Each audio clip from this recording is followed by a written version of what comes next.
Peace and grand rising to the sovereign, original, indigenous, natural, divine heirs. Today is April 30th, 2022 on the, 2023 on the ancient moon calendar and 2024 on the ancient sun calendar. All rise and stand and remain standing into perpetuity. This is a sovereign living ancient, Article 3, Moorish American, Al-Moroccan, Universal Court Action. We are the sovereign living justices. I am sovereign living justice, Pauline Denise Ritchie. My free chosen sovereign appellation is Light Tajiri Bay. All are in capitis diminution nolo, in red ink, in propria persona sui juris, in proprio solo, and in proprio heredes. We are capitet corpus juris legalis, which is our statement that we are the lawful and legal natural head and body for our empire.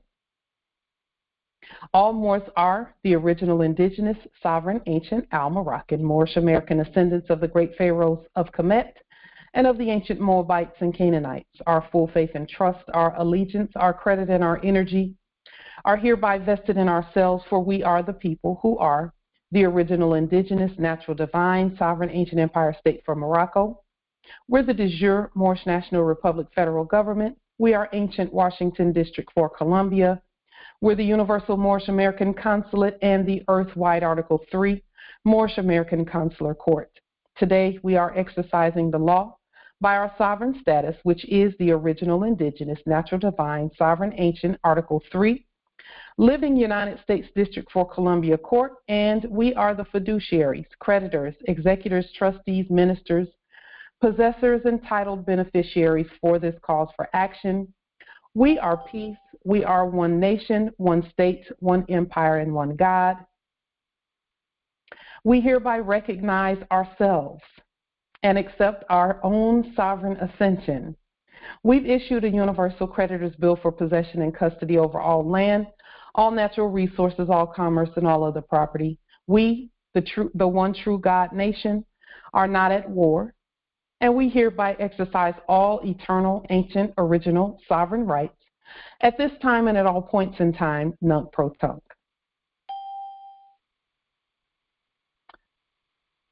Next, this coming week will be Cinco de Mayo, or 5th for May. And so that is also a very powerful day in that it coincides with our 3-day full moon fast, May 4th, 5th, and 6th. The purpose of our fast is to assist us in taking complete dominion over the most important asset on our vast estate, which is our bodies.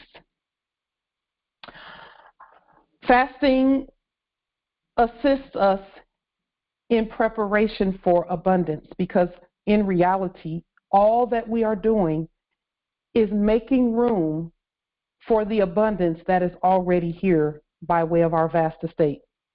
How does fasting assist us with that? Well, what do you do when you have more than enough of whatever it is that you love the most in life, in terms of no matter what it is, food, you have all of your favorites all day, every day, and all night. There's an endless supply of everything. Endless supply of gold, silver, assets, the best foods, the highest quality garments, highest quality resources, the best tasting water, the best tasting foods. I mean, what do you do when you have the best of everything in complete abundance? You actually exercise your godness and dominion over it instead of the other way around. Yes, indeed, Empress Shasha, you do share. You share, and first and foremost, we must know that it is we who have dominion over it and not it having dominion over us. So, there are some foods that I just absolutely love. Fasting prepares me to be able to see that in abundance and be able to freely share it, because I'm not trying to hoard it for my own use. And so fasting takes control, assists us in taking control of the thoughts of lack and things like that, because, during the last era, we enacted lack in just about every way possible. And so for many of us, the lack programming caused us to hoard things so that we would not have to do without those things. Well, we're doing the exact opposite. And in order to prepare for the abundance and to make room and to clear room, we have to clear the programming that says we will never have enough food. That's programming on this land with all of this soil that is so rich that all it has to do is rain a little bit and sunshine a little bit, and food starts to grow. And so in preparation, and I can tell you that I see right here at this domicile and at this territory, I see the food growing without anyone even provoking that. And then we've begun provoking food growth and gardens here as well. And we see that all it takes is for nature to take her course. So fasting is going to help to assist us in staying healthy and in mind, body, and spirit as the abundance continues to manifest. So that sharing and that programming of lack, the programming of lack is gone, and that the sharing is endless, because we will be sharing, because we've been doing that all along anyway. We were always the creditors to all nations at earth. So, in preparation for the abundance, it is suggested that all fast in some way, even if you're fasting from energies. It's a matter of training the mind, and it's really for us not training, it's erudition for our minds. It is erudition for the mind to know how to handle an overabundance of everything so that it doesn't overwhelm us, and so that we don't glut everything or hoard. We won't do that. Divine health is also a part of our vast estate. And so, I'm right along with everyone else. I'm not perfect in any of that in terms of having rid myself of all the programming. There's still some programming there with regard to all of that, but we're just going to continue to work on it. Continue to work on it and continue to do our full moon fast and use the energy that the moon gives, which is the moon gives us in return for what we have given the moon, which is life and creation. And so we'll just use that energy to assist us in continuing to have dominion over urges, over appetites, and over our will, Islam. With that being stated, this Congress continues to crush the head of the serpent, to smash and to obliterate every lie and all programming that said that we could not stand together for more than 5 minutes without arguing, fighting, and hurting one another. Let me say that again. This Congress continues to crush the head of the serpent, to smash and obliterate every lie that said that we could not stand together for more than 5 minutes without arguing, fighting, and hurting one another. We are unified, peaceful, and strong. We are one. And let me say this about that. That is why,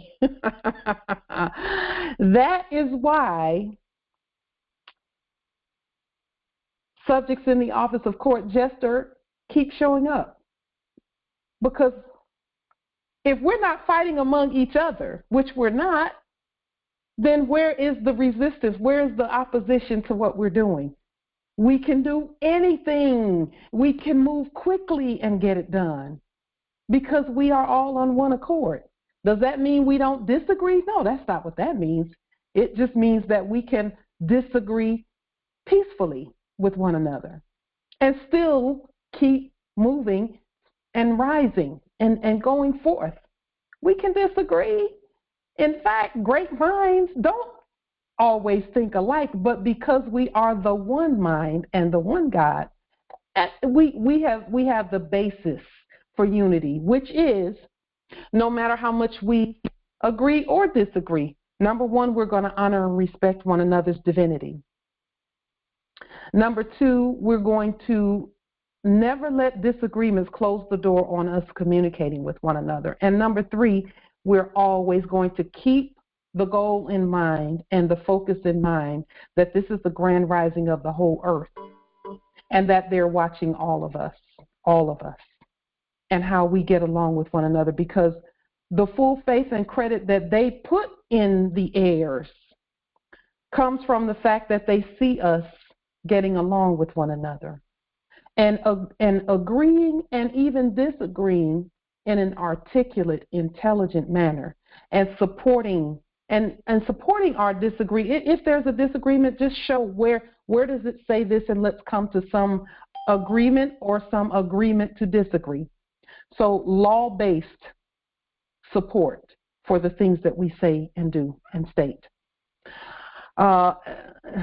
And one last time, because it's a spell, this Congress continues to crush the head of the serpent, to smash and obliterate every lie that said that we could not stand together for more than 5 minutes without arguing, fighting, and hurting one another.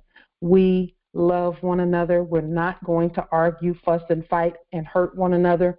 We are going to continue to have intelligent, erudite discussion and discourse with regard to all things government and all things source for all resources and all things heirs and all things into perpetuity and all peace, love, truth, peace, freedom, justice. Indeed. We are unified, peaceful, and strong. We are one. And I saw this in my studies. It says, this is by Tertullian. Tertullian, of course, is a Moor. And this is from the Prescription Against Heretics. A heretic, when you look at the etymology of the word heretic, it starts with the word here. A heretic is someone who does not know where they are. They don't know where they are, so they keep getting confused about things. And we know that confusion is war. If subjects don't know that they are subjects at ancient Morocco, they'll start thinking that a corporation is a state and a nation. But that's heretic behavior. Because they don't know where they did not know where they were until we reminded them. We reminded them. It says here, the devil, whose business is to pervert the truth, mimics the exact circumstance of the divine sacraments. It baptizes its believers and promises forgiveness of sins. It celebrates the oblation of bread and brings in the symbol of the resurrection. Let us therefore acknowledge the craftiness of the devil, who copied certain things of those that be divine. Tertullian. 155 to 222 AD. Okay, thank you for that. So let's go ahead and share that information with you on the screen as well. Just one quick moment. Let's put that on the screen. Thank you. We do appreciate that. And this is the first piece of information that we wanted to share. Again, our spell, this Congress continues to crush the head of the serpent, smash and obliterate every lie that said that we could not stand together for more than 5 minutes without arguing, fighting, and hurting one another. We are unified, peaceful, and strong. We are one. And then here is the statement by Tertullian, who is a Moor, as you can see. And this is from his writing entitled The Prescription Against Heretics. So let us briefly state, just one moment. Let us briefly state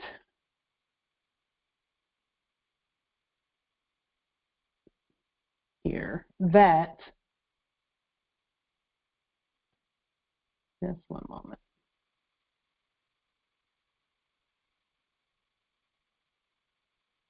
Okay.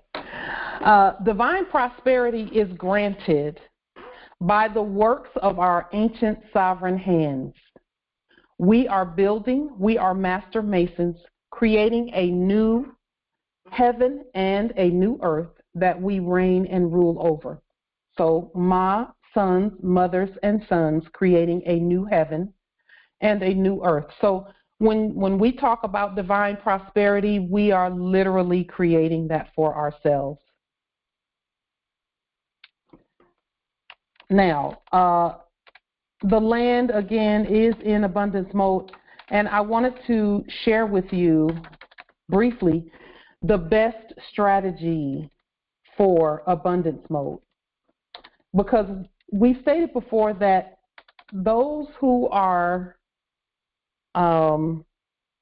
subjects on our land, and even again, and I guess we'll talk about the corpses from the last era. The corpses from the last era are preparing for lack. They are preparing for not having, they're preparing for lack. And again, this is the corpses from the last era. They're doing things like prepping, quote unquote, and hiding and hoarding and putting things away because they're expecting recession and depression. And again, we stated what recession is for corpses. That means that all corpse behavior and all corpse entities from the last era recede back into the grave. And there they stay. Because corpses belong in a grave, not walking around pretending or enacting to tell people what to do and enacting walking around and things. Okay? And so that is what recession is. Okay? And then for them, depression is all of the actions of the living pressing down on anything that even resembles corpse or lack behavior. And we rebut it all with living behavior and living actions. The best strategy for abundance mode is to make room for the abundance and prepare for the best of everything as it's currently manifesting. Example of something that you can do in preparation for the abundance and this is the opposite of prepping. It looks like prepping, but it's the opposite of it. We have begun to use the grocery stores and Asian markets and African markets, and those are corporate names for those resources.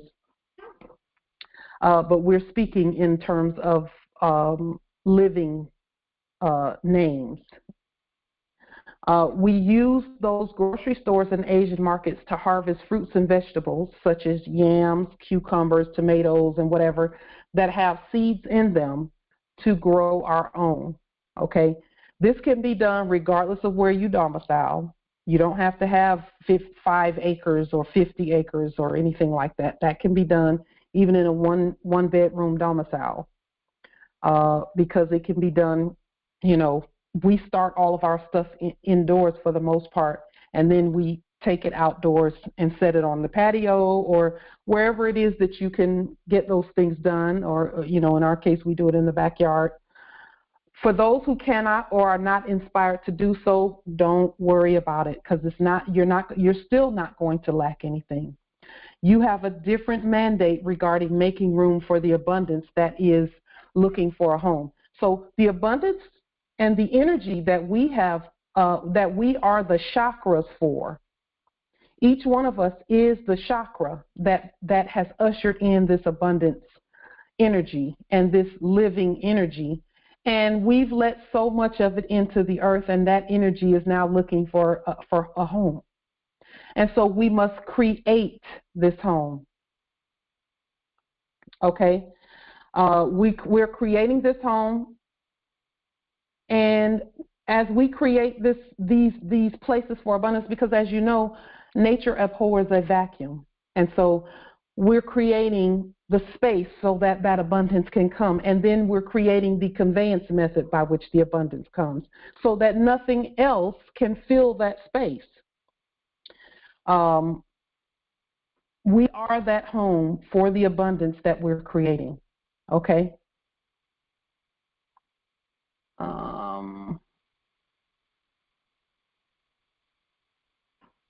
Islam. So, with that being stated, we'll just take a quick review of our last Congressional Assembly so that we can move forward in that same energy regarding what we stated that we were going to move forward with, which today we're going to be talking about foreclosure and the fraud that is that, because as you know, there's 2 sides to every issue. There's the fraudulent side of foreclosure, and then there's the living, sovereign, ancient, proper claiming, so that proper exchange goes on the public record with regard to our vast estate. In quick review of our last assembly, we had several questions that we asked about. The first one being, is Moorish sovereign dolarium considered species? And when making a special appearance by affidavit, can we use gold-backed Moorish sovereign dolarium with our documents for remedy? And the answer to that is yes. When we talked about special appearance, we looked up the word special, and it says relating to or designating a species, a kind, an individual, a thing or sort, designed for a particular purpose. So here's the key. You cannot claim that you're making a special appearance if you're using fiat to do so. That's not special, because it is not proper species for the living. Okay? You must use something that is created by a species that is created by the living. And for anyone hearing this Congressional Assembly or attending this Congressional Assembly that desires Moorish sovereign dolarium to be sent to you via email, we can send it electronically or otherwise. It is interesting that that this has come up, because about 5 minutes ago, I received a request via the cash application, someone sent a request for $5,000 and it has a symbol like this, dollars. So someone has requested that of us and we're going to send it. But we're going to send it via our cash application. Okay. Just one moment. Yeah. So we're going to send it via our cash application. It's not going to be sent via any other cash application.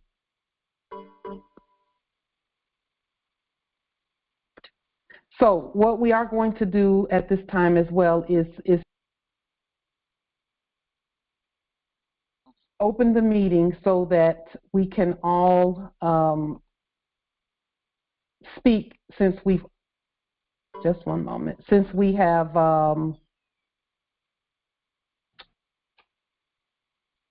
since we've made our introduction. Just one moment. Islam. Grand Rising Nobility.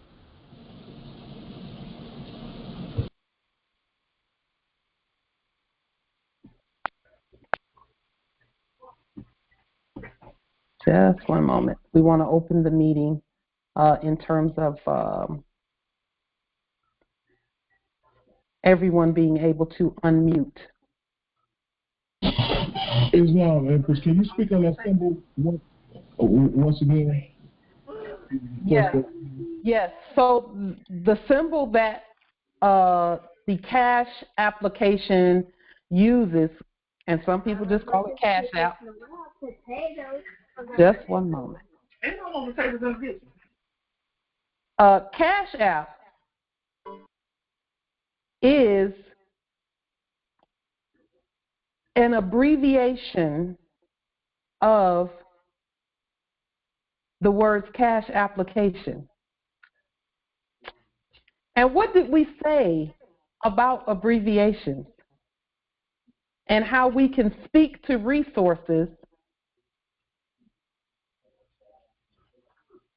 using words, our words? What did we say about that? We don't use the abbreviations. No, we do not. And what happens when we do that? We nationalize. Yes. Resources. Yes. What you say? What happens?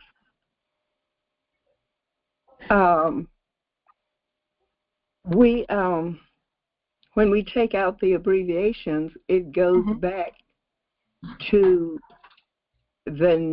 our nation, to Morocco. I mean, Yes. It goes back to our government, not the color of law government. Let's call them corpses, Empress. If that's Okay. Let's call them corpses. Islam nobility. It goes from debtor to creditor. Yes. Indeed, yes. Yes, it does. Islam. Oops. Go ahead, sis. It's okay.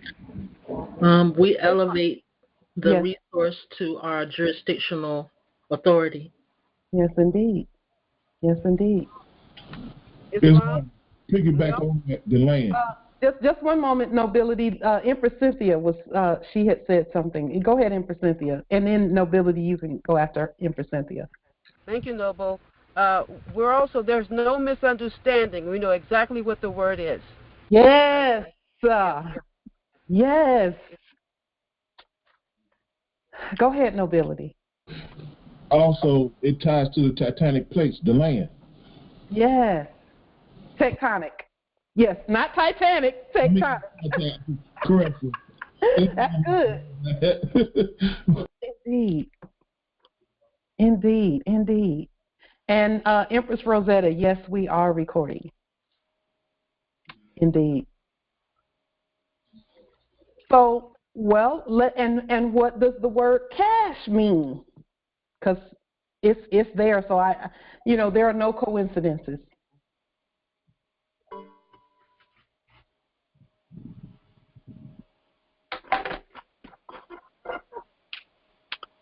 And so when we send the 5,000 in real money, Moorish sovereign delarium, then they're going to have to demonstrate that and receive it.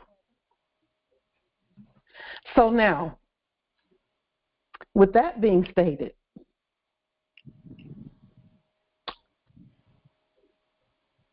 Cash App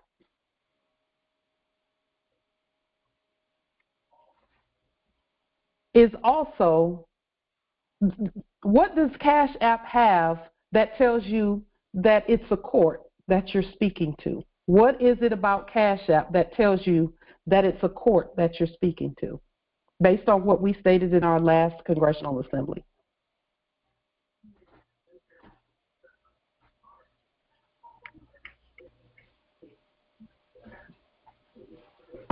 Islam, Empress.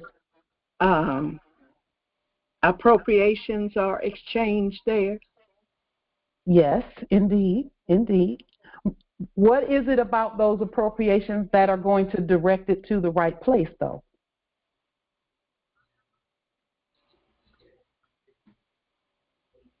What do you have to have in order to even use Cash App? That's routing number Appropriation. and account number. A bank account. A bank account, and you can't just have a bank account. You got to have something else to receive Cash App as well. Social security number. Islam, the routing number. Yes, but you don't necessarily put that in. This is something that everyone puts in. It's a bit of information that everyone puts in order to use Cash App. They have to identify themselves. Islam, the SS number. I've not heard the answer yet. I've not heard the Social security. Cash itself, but their stuff is really not cash. But I would say cash. Bank account number. Bank account number. A destination recipient. Islam. Mailing location. Somebody just said it. Somebody just said Mailing it. location. Telephone. Destination recipient. Phone number and email. Email. Ah. But listen, Morris, what is it? It's not just an email, it's an email address. Oh, yeah. Remember what we said about addresses. Let's go to that. Here's what we said about addresses. It determines the jurisdiction of the court. Address right here. A place where mail or other communication will reach a person, right? Mm-hmm. Well, that person has to be, it has to be stipulated who the person is or what kind of person it is, really. And it says here, equity, part of a bill wherein, and this is for address, when you're talking about equitable addresses, it is part of a bill wherein is given the appropriate and technical description of the court in which the bill is filed. Email addresses are courts. And the jurisdiction is determined by the documentation that governs that address.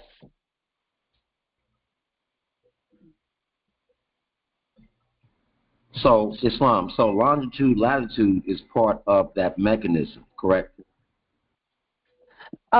It's a part of physical land addresses,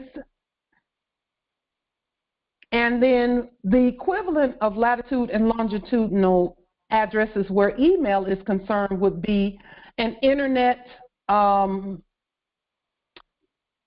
it's not an IPS, it's Domain name server. It's the number of that server. So there's an internet domain address and its numbers. Would that be an IP number? The what, Empress? IPN, Internet Yes, Protocol. that is exactly what yes, thank you for that. It escaped me a little bit briefly what it was. It's IPN. Yeah. Or IDN, IPN, depending on the server. Which did you state, Empress? I said IPN. I think it's Internet Protocol number. Yes, indeed. That was the first one, and then when some other hypothecation came in, they started introducing IDNs or Internet Domain Numbers and all of that to extend things out. But yes, IPN is the equivalent of the latitude and longitude of a physical address. Because that Internet Protocol number will tell them several things. It tells them where the computer is located when it's first set up. So, like, for example, if you logged in from a different place, if I went to a hotel at a different territory and I logged in, sometimes the email would send a message saying, "We noticed that you logged in from a different place. Can you verify that this is you?" Right. So, to your question, Justice Howard, those are the same. IPN or Internet Protocol number and latitude and longitude are the equivalents where property addresses and computer addresses or email addresses are concerned. Yeah. Question, Islam. I think there's maybe that's the correct description in the chat. But my question then is, and I haven't done it myself, but that means we should lean our email addresses then. You can you can add that to a lien in a heartbeat. Okay. And if you'll notice in some of the liens that we did in the past where we were liening those that were previously doing business as governors and things, we included email addresses and things like that, and website addresses and things like that. Okay. Do you know, I did not make the connection that was part of the lien. I thought it was just part of the address, but it makes sense. And I put so that's actually lien then, as long as it's listed under the debtor, everything that's under there. Okay. Yes. Phone numbers included, Empress. Phone numbers are under there as well on some of our liens. Yeah, me too. I put them, but I had not made that connection, so it's done without me being fully aware. Yeah.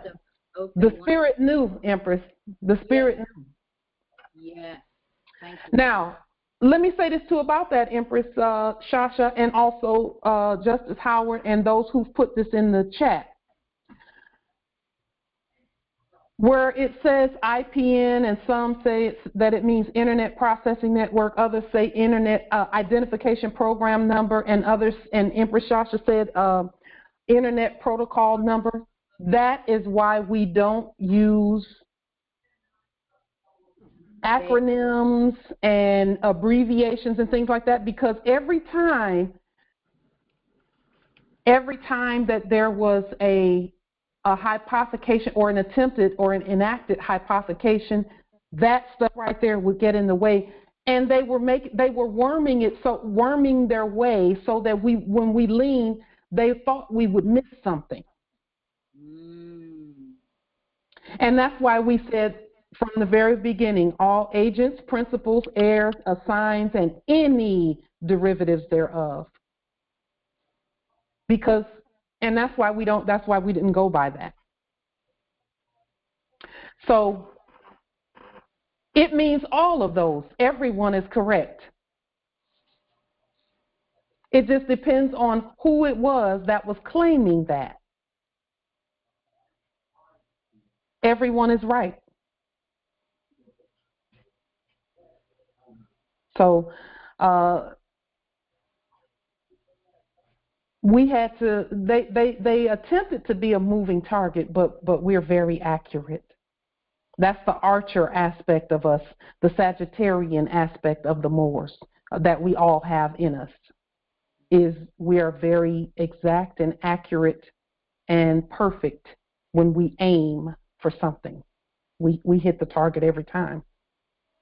No matter how they try and, it was previously they were trying to move and maneuver and rename and, we're good. We got it. So with that being stated, email addresses are the court. So when we're talking about Cash App, everyone has an email that their Cash App, that they added to their Cash App, right? So that's the court.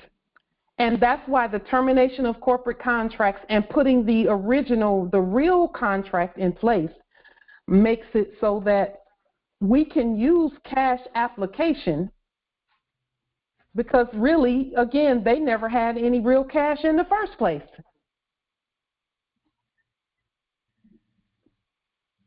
So I am going to demonstrate with cash application, just because somebody had the boldness to ask, to request, quote unquote, and that's another thing, to request $5,000.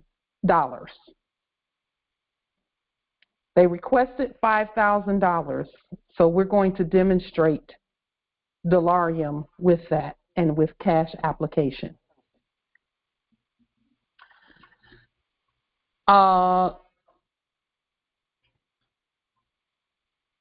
Jurisdiction has everything to do with, the address, and we know that.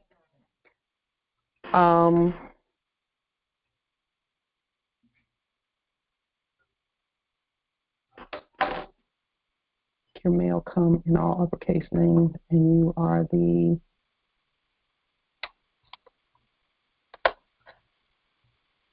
So let's go back now to where we were. So again, we're talking species and special appearances, and all of these things right here are all mortgage term. I mean, not mortgage, but special terms that have to do with finance and also with parentage, special acceptance, special administration, special agent, special allocatur, which is Latin for allocated resource, or one who allocates, special allowance, special appearance, special assessment, special assumption. We can even do special bail, but why would we even need that? Special bailiff, special bastard. Who is that? Who is that? We'll have to look that word up to know exactly what it means, because we think we know what that word means.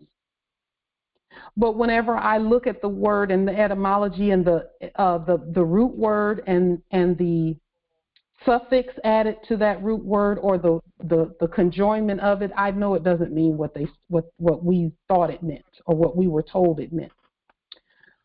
Special benefit, special calendar, special charge, special contract, special constable, special demurrer. Demurrer is a shipping term. Special deposit.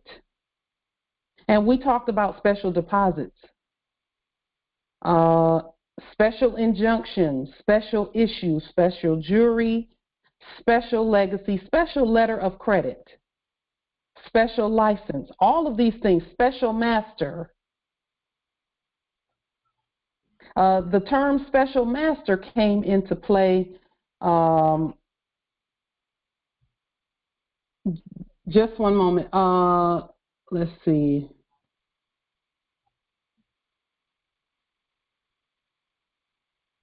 So with that being stated, hang on, let me see if I need to put this out for just a moment. Let me just make sure, because sometimes they put links in the chat that don't need. Yeah, that's a foreign link right there. So we're going to go ahead and usher them out. Just one moment. That's someone trying to get views on a video. They want the Moorish attention, so we'll just go ahead and put that out. Special counsel.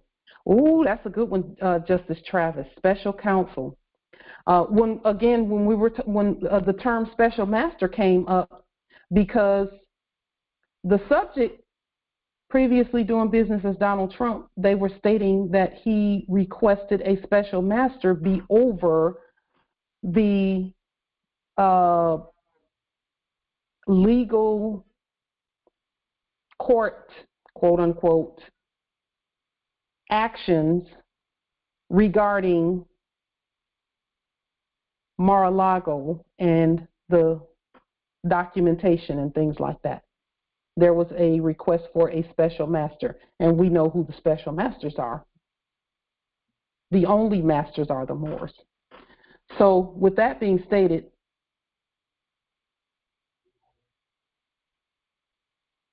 yes, now Empress Nabi put also divine law and international law gives you jurisdiction over the email address. That's true, but we do have to state that competently. See, we know that we have jurisdiction over all. We know we have dominion over all. That's not the issue. And I'm saying that's not the issue because some will say, well, this doesn't work or that doesn't work. Do you know that you have jurisdiction over everything and everyone? Yes. Okay, then it's not the paperwork that's the issue. It's, do we get that? And have we stated that properly? Because guess who writes the paperwork? The master, the author, and the finisher.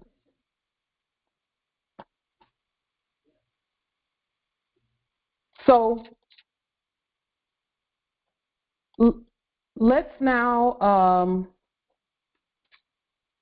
move on with we're just doing a basic review. We don't want to spend a whole lot of time on each one of these points. We do want to point them out. What is a payment? We know that a payment is the Moors, us together. Pay is done by conduct. It is done by facts, stated facts. It's done by written facts. It's done by jury. Okay, it's done by the Moors. Pay is by definition, it's the word of all of us together. Okay. And one of the empresses pointed out the difference between a dead pledge and a living pledge. And it's really a living statement, a mortgage, a living navigational statement. Okay.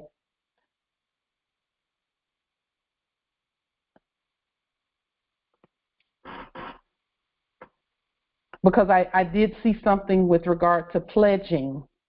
A pledge and a pleading is the same thing.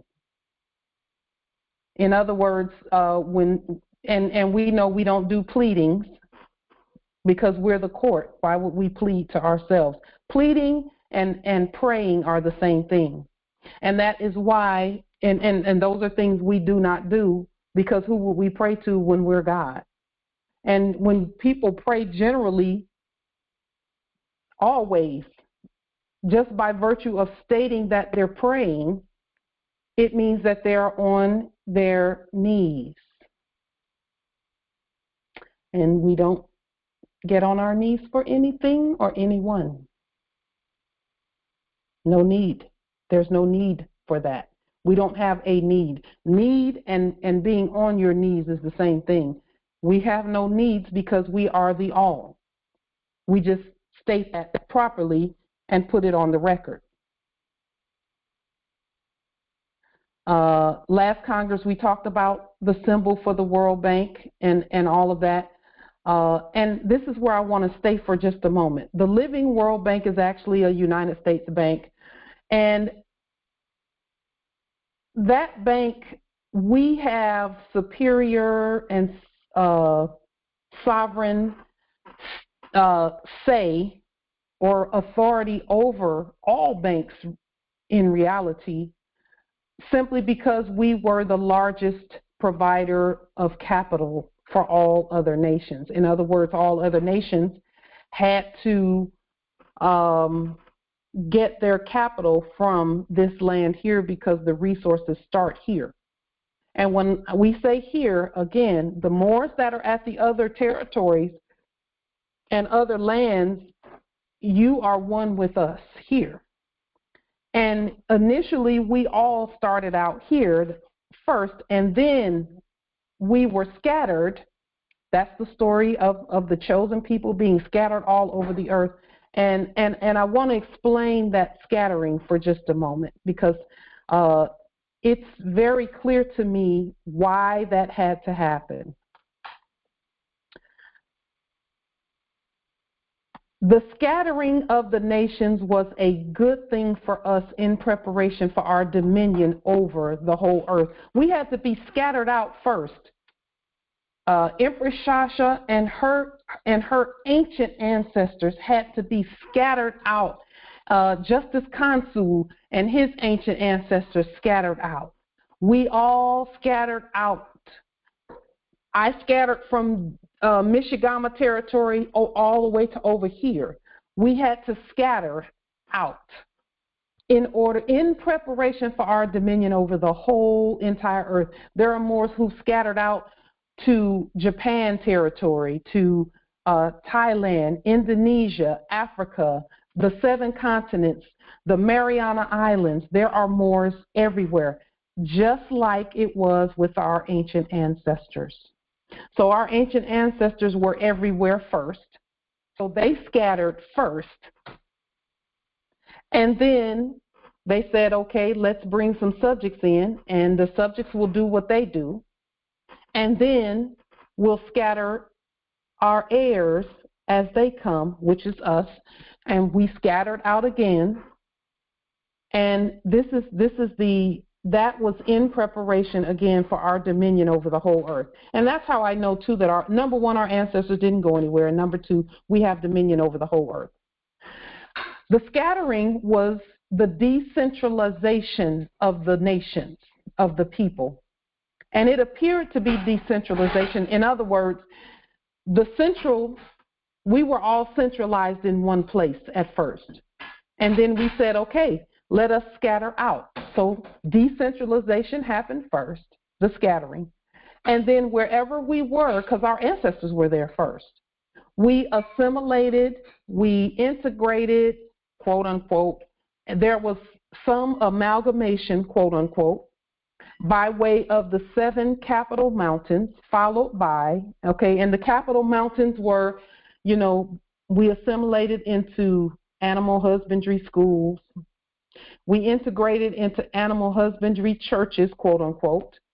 We went into what we thought was government, but really it was corporations pretending to be government.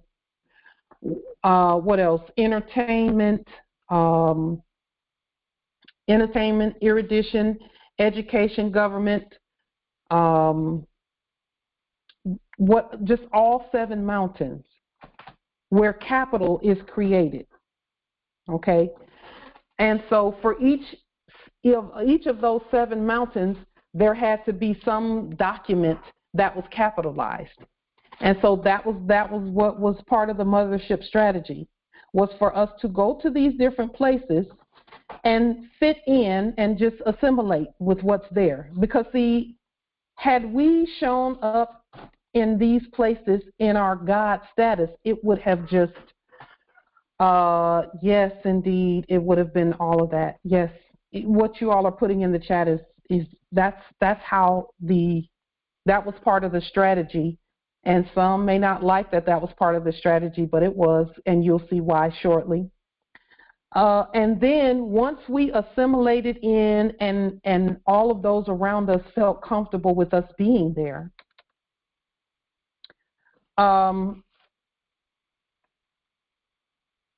then what happened is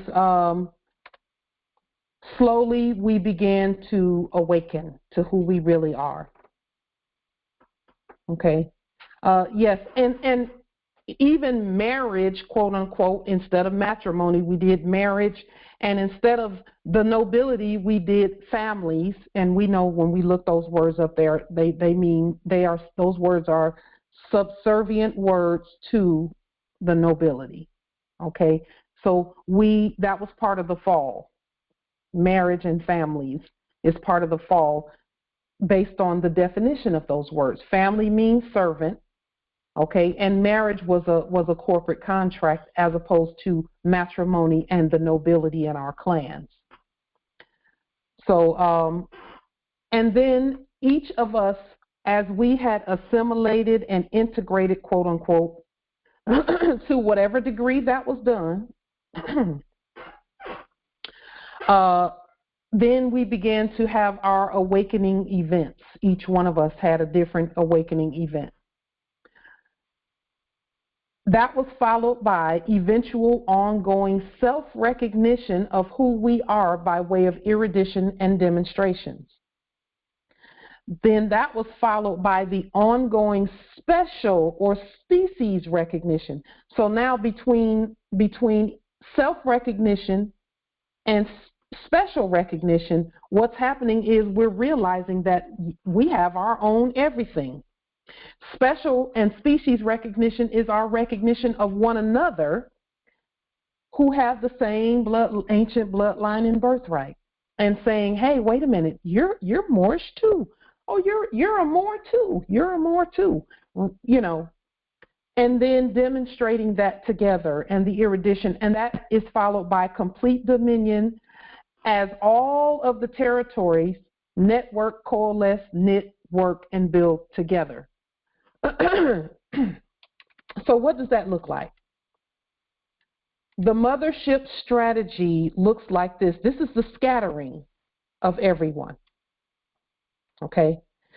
And then what happened is the strategy required us to first appear at all the territories at Earth.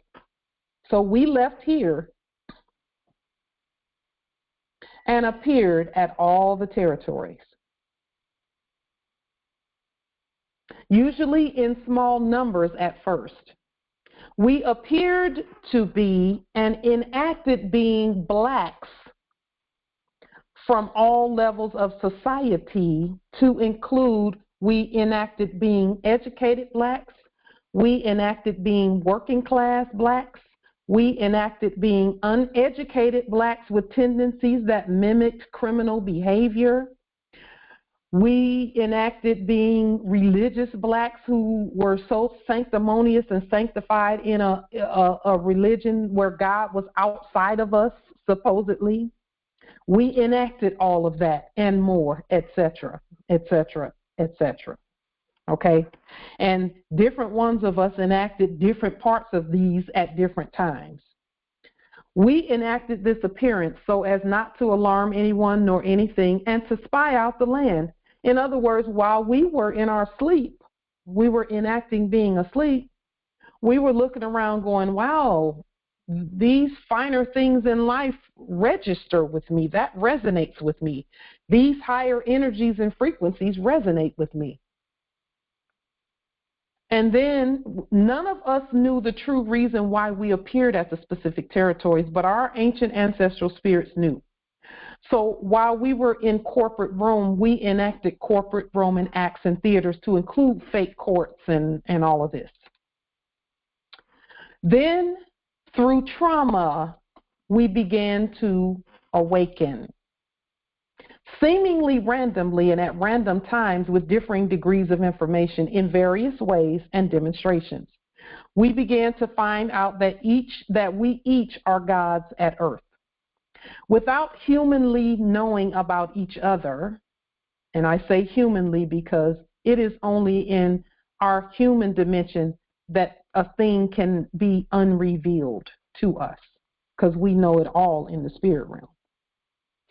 And so without humanly knowing about each other or how many of us there are, we were each programmed with the human emotion of feeling as though we were the only Moors of our territories who were demonstrating, not knowing that the entire land is our territory and we're all in the same territory, at the same territory, governing. But now we know why that was important. We were each being groomed by our ancestral spirits to stand at each territory and begin ruling, so that as we reconnected with each other at all other territories, we would be demonstrating the vastness of our empire. So we may have thought that Empress Shasha and Justice Kansu and Empress Frederica and Justice David and were far away at other lands, but really we're all one at one. The earth is our territory. But we were made to think that we're so far away from each other and that things are different, but there is no difference. The Mothership strategy says that we appear everywhere at once. Additionally, those who came after us would recognize themselves first and then perpetuate the Mothership strategy. And so we're connecting. All of the lands and territories are connected even now. Okay? The Mothership strategy is no matter where anyone goes, they're going to see us there. No matter where they go, they're going to say, oh, there's another one, there's another one, there's the government, there's the first people, the ancient. There they are. The heirs to all land, all natural resources, and all commerce. No matter where you go. And we always leave writings everywhere that we've been. That lets everyone know we're there too. In the Biblios,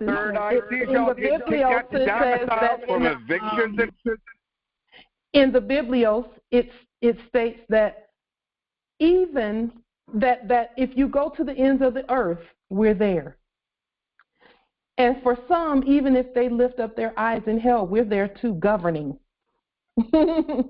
And hell is just, all that is a place where people have not discovered who they are yet, and they're dealing with issues that are not their issues, that they are actually the gods over those issues. Okay, and that was last era. So that is the Mothership strategy is just us everywhere appearing all at once.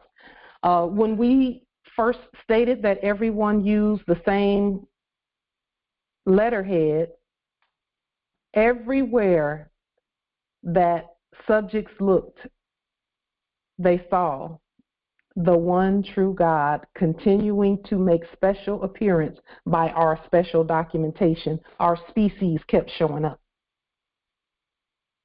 Even to this day, our species shows up everywhere. Everywhere you see that flag, that ancient flag, there we are. And so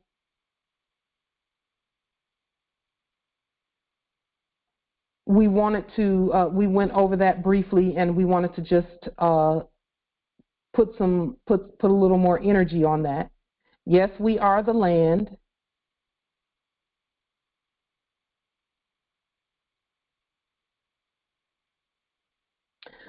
Yes, a loan is the land based on the definition of loan and loaning, which is a space between cultivated fields through which cattle are driven and which sometimes serves as a milking place for cows. It is a lane.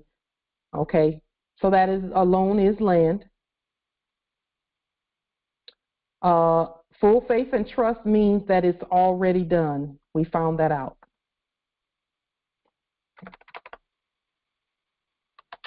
This one was false. It means that it's all, full faith and trust means it's already done. In other words, it is an accomplished fact, and we went over that. Okay. Truth is already done. That's what faith means. Faith means truth, and truth is always already done. And I noticed something here. It said conviction. When you think about those that were previously doing business as criminals, if they had trust in a fake court, that court could slap the term of convict on them, and they would believe that that's who they are. Islam. Yes, we are the land, indeed. Islam, Justice Nathan, I see you in the chat. Okay.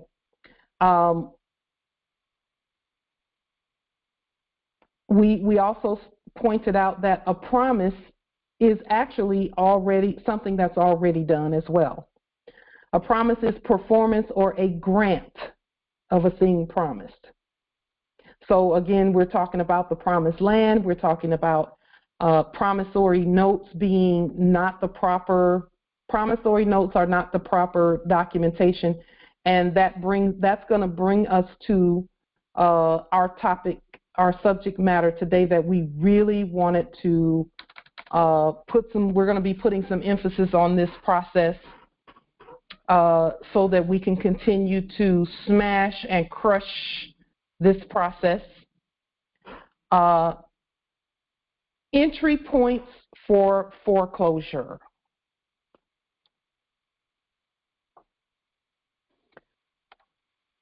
So the places where said fraud is enacted, there are only a certain number of places in an exchange where foreclosure can be enacted. Okay. I just put a link in the chat regarding where we're getting some of the information from that we're expanding on today briefly. So in our study, we pointed out, we're going to point out 9 areas where the fraud of foreclosure was previously enacted in the last era.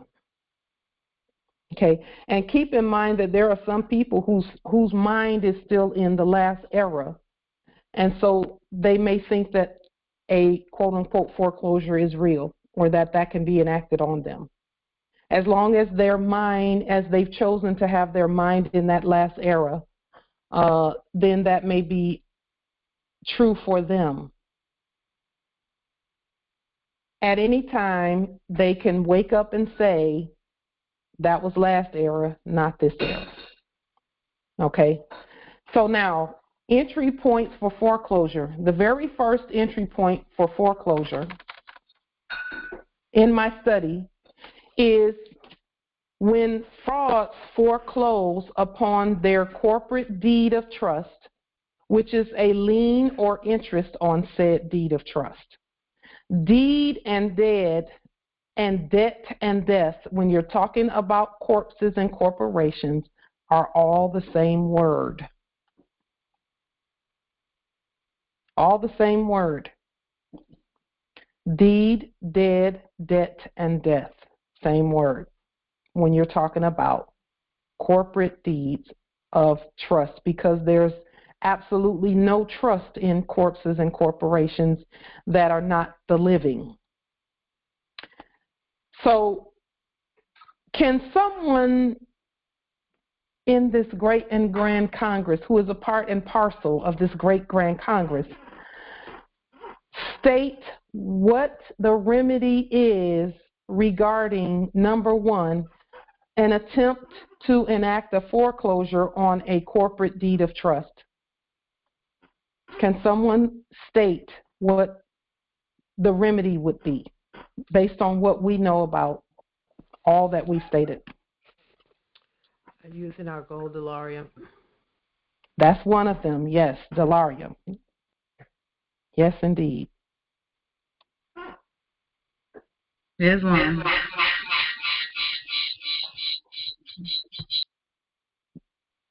Islam. I think you might be really Islam. Court actions. Court actions, indeed. Yes, indeed. Okay, let's just go ahead and put these remedies here.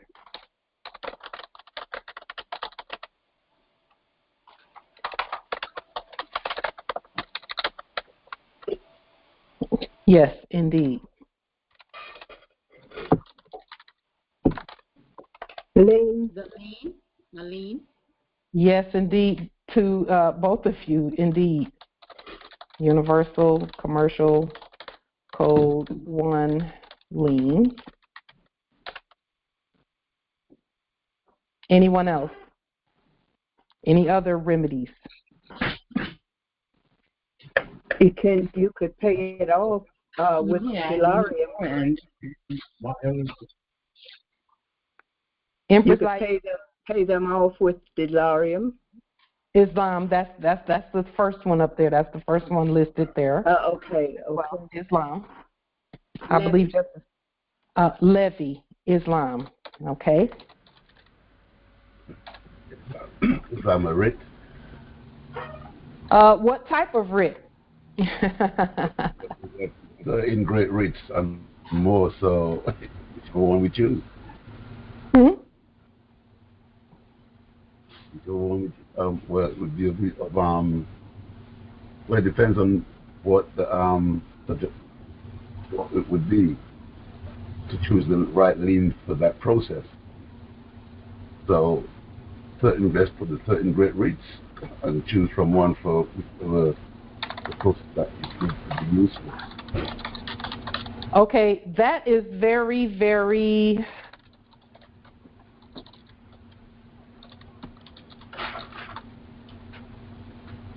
We're gonna emphasize this right here, Justice Constance, because that is absolutely from what I know about our study and the things that we have enacted, not enacted, but that we have demonstrated. Let me clarify, if I may, or add to what you stated here,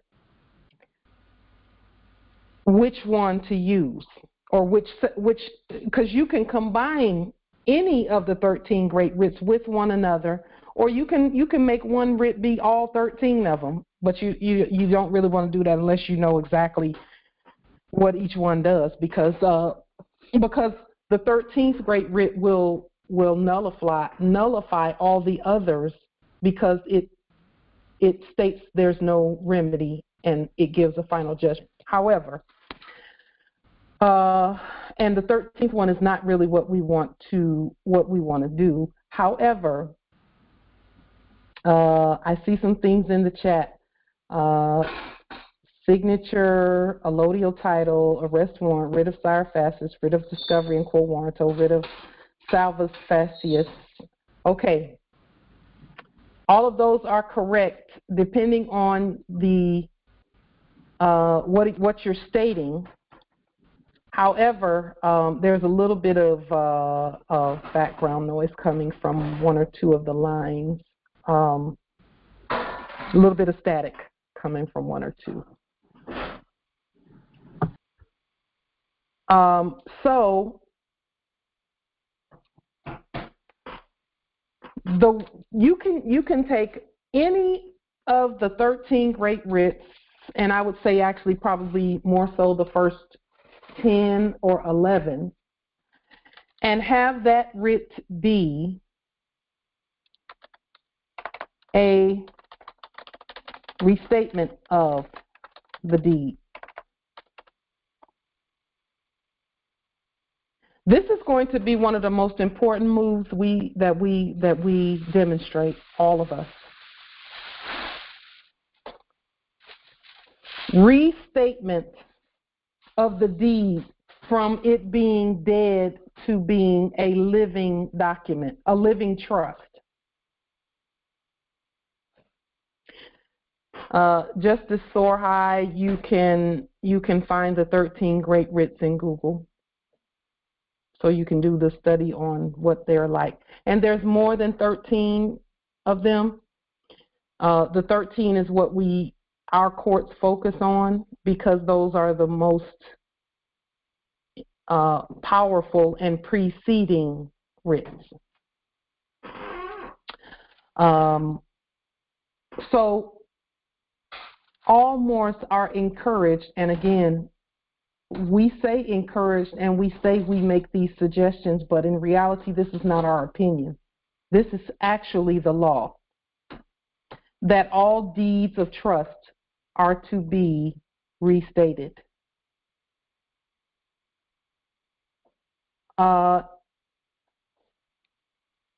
I will say this about that. Justice Earl put something in the chat that said, is there anyone that can share an example of a restatement of a deed? I had all intention of presenting a restatement today, but the ancestors said no. They would not. They said no, not yet. Justice Earl and all Moors, if you have a copy of a deed, and we all can obtain a copy of a deed, all you have to do is Google it or use the one that you signed in your sleep. It must be restated.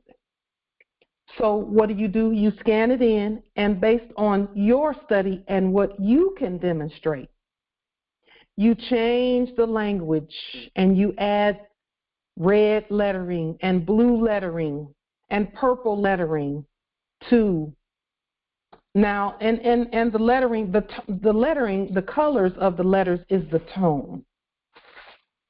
The tone. That's what we call when we change the tone of our writing.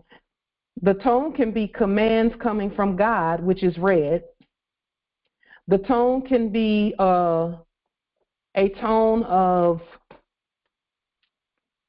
a living body or a corpus sanctum, which would be a blue tone. It's a commercial tone, peaceful commercial tone.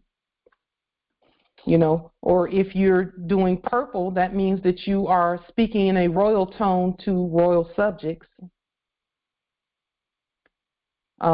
If you are speaking in a black, or not black because that's not really black, we call it monochrome. A monochrome, a dark monochrome tone, which some in the last era we called that black, but we know that black means pale, you know. But if you're speaking in that tone, then you're speaking under C terms. Under C terms. And we don't really use that, but some Moors are using it as they learn. If you're using gold, a gold tone, then you're speaking to those who have the legal and lawful capacity to convey gold back and forth. And we know subjects don't have that. They just look at the system and ensure that the system is stating our intention. We state our intention, and they just look at the system and say, okay, that's going as planned, as the Lord or as God would have it go. So with that being stated, that's going to be the most important thing to do with regard to the deed of trust, because let's take a look at the this link that I placed in the chat. I want to show you where it states that a deed of trust is being foreclosed on. So here on the screen, because again, we're talking about points of entry. In other words, ways that someone can pretend to enact a foreclosure. they'll look at the exchange and say, oh, we might be able to creep in this way and foreclose, or creep in that way because they left that little space uncovered, or this door open, or that door open. And so we want to point out the doors and things that those ways. So it says here, and these are the revised codes for Washington. Okay, and of course, when we speak these, we are restating them. It says, a deed of trust foreclosed under this chapter shall be foreclosed as follows. And then they list how that is to be done.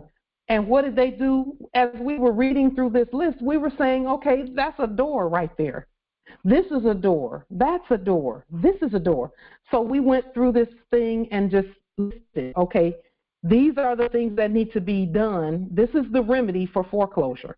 They're telling us how it was enacted. And now we say, okay. And the reason they say foreclosure and sale, this sale is actually an admiralty term for a ship that's been commandeered. And they're putting it back out on the water and sailing the boat, the ship. So the first entry point that we noted in this is the deed of trust. And so we don't do deeds of trust, we do trust deeds. And again, a trust deed is not the only document. So we know about allodial title. We've been talking about it. We've not forgotten that. That's part of this also.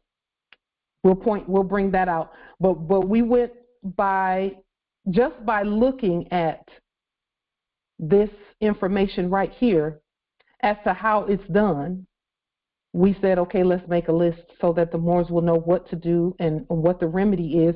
Because, see, Moors, we already know what the remedy is. We just need to state it. That's it. Here are some statements right here and some remedy right here. Okay. Now, the second thing, that entry point, as we were looking through this information, a second entry point is to foreclose on their commercial loan. Because what did we say a loan is? A loan is land. They don't have land, so they're enacting that. And let's go back up and look at that. Here it is right here. Loaning, a space between cultivated fields through which cattle are driven and which sometimes serve as a milking place for cows. It is a lane. So they're trying to claim land by way of commercial processes. And our job is to restate. And again, what are the remedies for number 2's access point for the fraudulent enactment of a foreclosure? What is the remedy based on what we know about who we are and all of that? Can someone state the remedy when there's an attempt to foreclose on a commercial loan?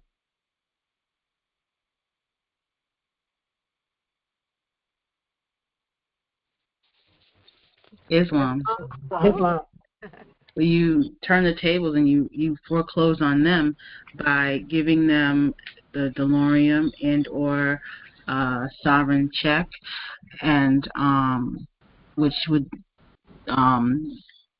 take away the debt and put credits on the record by forgiving and or bailing in because they've been needing to be. And then you would also put on the public record the court action that has been done pertaining to that. Article 3, yes, court action, and the arrest command for the the corpse. Just one moment.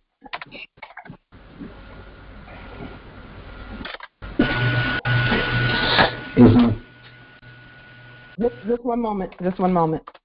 Go ahead, Empress Angel, if there's anything further. Yes, and then after that, then you would have to send a notification out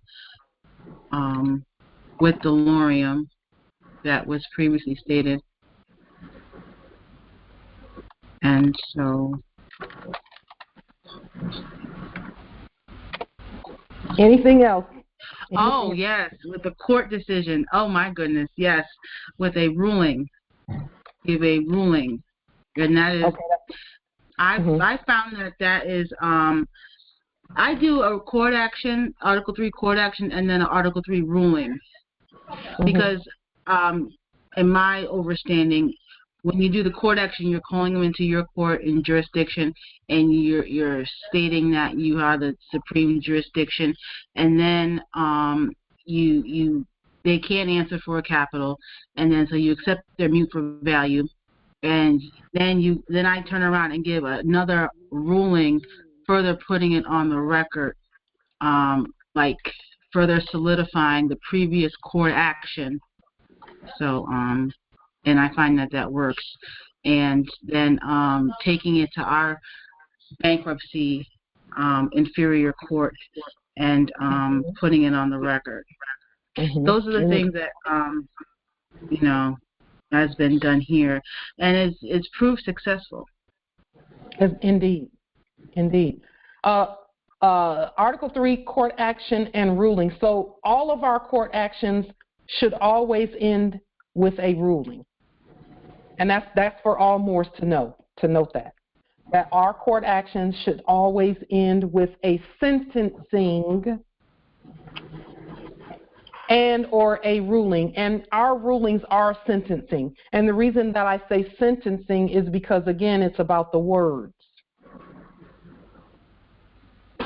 It's about the words. We don't always have to be sending corpses to jail. They're already dead. Just put them in the grave. Which is jail for them, for corpses. Any other, yes, indeed. Any other remedy there to add to the list? Islam. I would think the first. Thank you, Islam. Go ahead, Empress Cynthia. What did you say? I was going to say the same thing. First, state who you are, and make sure it's yes, public yes. record. Islam. Yes, that is part of the Article 3 court action and ruling with the species. So in reality, the Article 3 court action and ruling would be first. And in our court actions, that's the first thing that comes out of our mouth is, I am sovereign living justice. And you state your appellation, you state who you are. That's why we put that in the court action language. Absolutely, yes. And the larium is going to be, because it is species, it's going to also state who you are.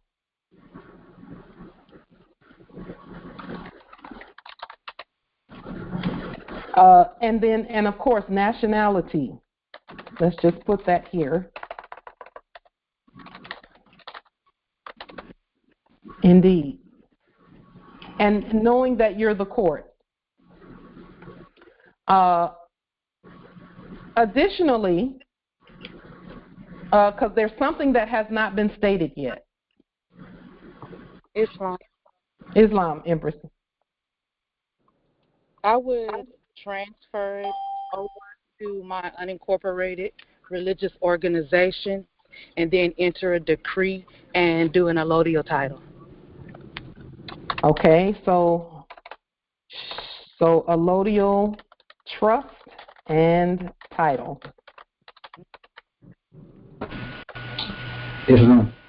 Islam, nobility. Reinstate the deed. Reinstate the deed with the numbers, the coordinates on the address, and not the address. Reinstate the numbers on the deed. Yes, indeed. That was what I was waiting to hear. Restate the numbers And in reality, it would be the contract. Yeah, on the deed. And also the description of the property you're buying, the description of the property. You restate that and you put it in red. Yes. So you create a new description of the property. A new address, create a new address, also make address also natural. Yes. Natural address. Yes. And then you put it in public. You send it to the post office. You send it to the land title place of the new title you created for the new deed you created for your property, and you put it up on public for a couple of days. Yeah. And wait for anyone to claim that property. After 3 days, no one claim it. The property is yours completely. Yeah. It's yours from the beginning. Thank you, Nobility. Have the signature. Yeah, your signature is going to be on first. It's going to be on your Delarium. That's number one. No. And, Just now. Yeah, it's indeed. Everything something you sign on foreclosure on your house is actually yours. You don't need to pay because they already paid for it. Yes. Well, let me say this about Delarium and about paying. What did we say that paying? What's the definition of paying? It's that a jury has spoken. We put that up on the screen earlier. It already is yours. It is already yours, and again, this goes back to competence at the process. There must be a commercial exchange on the public record regarding all property so that we can give an account for the estate, so that we know how much the estate is worth, because each one of us has a vast estate. We need to keep track of everything in it, and that's what Delarium does. Delarium is not paying for anything in the previous era's definition of pay. Delarium is a statement. It is a species statement. It's a statement that says we know we don't have to use fiat for anything. We use Delarium for everything because it is still commerce. So you're not buying your own estate, you're accounting for your estate. Islam. Oh, I'm sorry. It just, the light bulb, as soon as you said that, the light bulb came into my head. Thank you so much. Thank you. You're welcome, indeed. Islam, Nobility. Yes, I just want to add on to everything you have there. Everything is perfect right there. Like number 7, like I was just telling one of the empresses that we have to restate all documents for proper accounting, and include our species, like just like you said. And we found out that notifying them also that we have restated all the paperwork, all our paperworks or public works, and that's when they take things. Everything disappears off their records like magic. Yes, indeed. Thank you for that, Justice Nathan. Listen, this is an exercise in do we know how to govern the estate? That's really all it is what documentation is needed to properly govern a domicile exchange. So we look at, again, our Prophet Noble Drew Ali said, we're going to leave the European here long enough to teach us how to govern. All we do is look at everything that they did, and we properly rebut it with our, I'll use the word version, but it's not a version, it is the original, with our documentation of that. Because think about what we're doing. It is a reversion of the state. In 1933 and 1913, they, quote unquote, enacted restating things then. All deeds, all titles, all land patents, all of that, including the script. They enacted restating all of that by looking at what the Moors had on the record and saying, okay, we can go to each one of these courthouses, quote unquote, and just restate everything. All we've got to do is copy the records, copy the records, copy the records. And when we author the records, we get to, the copies that we made, we get to do what we want to do with those copies. We can enact whatever we want to enact. And if they don't know that they have the original or that they can create the original, then we can pretend to govern them too. Islam. Islam. You can also add bond to that. After you restated everything, you put it in your jurisdiction, you make your own bond. That is a part of restating all contracts, because a bond is a contract also. And a bond is also going to be part and parcel of the insurance.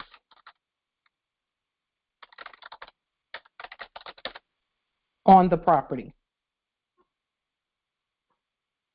Okay. So thank you for that, nobility. That is absolutely, again, all of this is what we should be doing.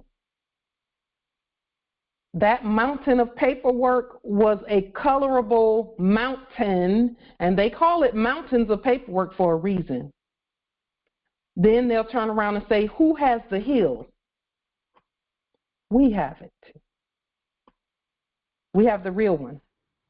Islam. Justice Howard and then Justice Nathan. Islam. So when you say insurance, are you referencing to the affidavit that says indemnis facere? Yes, indeed. Thank you for that. Yes, indeed. The indemnis facere is in our language, our statement is on our letterhead, and then we do a corporate insurance bond. We do the corporate insurance bond.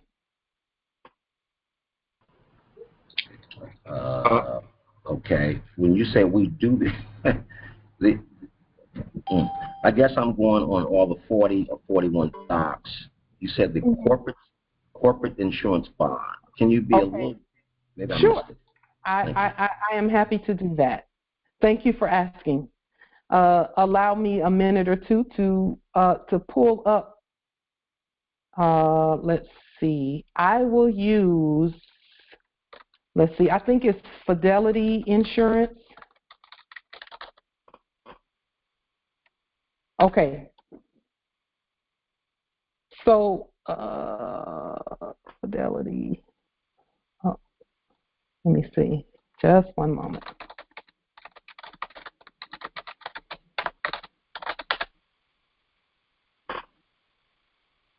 Okay, let's use Geico as an example, since they popped up first here on this thing here. So let's go here. We have our 40 documents that are our national documents, and those national are actually universal documents because it says that right at the top. But what we would do is take this.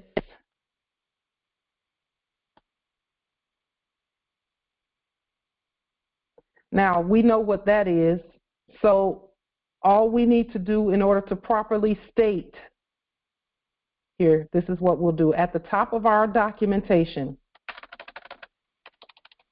they put Geico in all capital letters in blue, so we can put it like this, but in red, and that will be National Geico. And then we just state whatever the insurance amount is for the domicile and all of that. And that's easy to find out. You can just use the market value plus 50,000 or however you choose to do it, because we know that insurance amounts are based on market value. It's also based on, in many cases, a nominal value or whatever the county says is the value, you know. And so we would put Geico at the top of the documentation. This will be from the, I forgot they spelled Chief Executive Office, and it's going to be in red. And then we do a statement.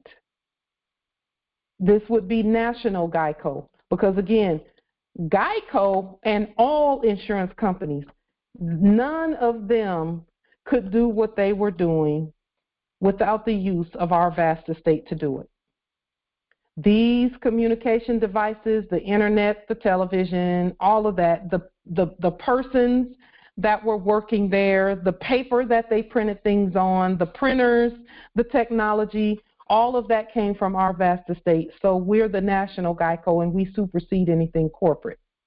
And so we would send a notification stating that the domicile is worth this much and the insured value is whatever it is.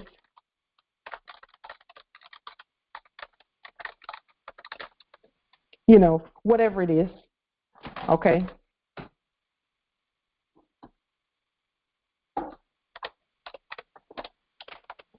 However you choose to do that. Okay. And so you would send that notification to corporate GEICO and have them to reflect that in their records. And then you you send some delarium with that to cover the insurance premium for however long.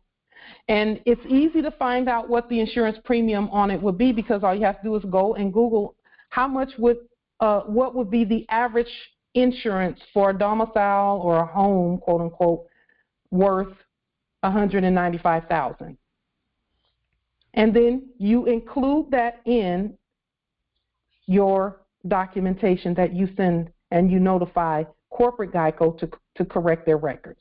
But remember, Morris, when you send it to GEICO, you're not going to send it to the wrong place. You're going to send it to the right place. So let's just say I'll enter in Islam. Islam. Before you continue with that part, could you go back to where you were talking about the stated value? There's something I need to share with you right there. There's a terminology that they fully recognize within the. Just scroll back down to 6, I guess it was, where you were putting in the stated value, or was that on a different? I just it was right here. It was right here.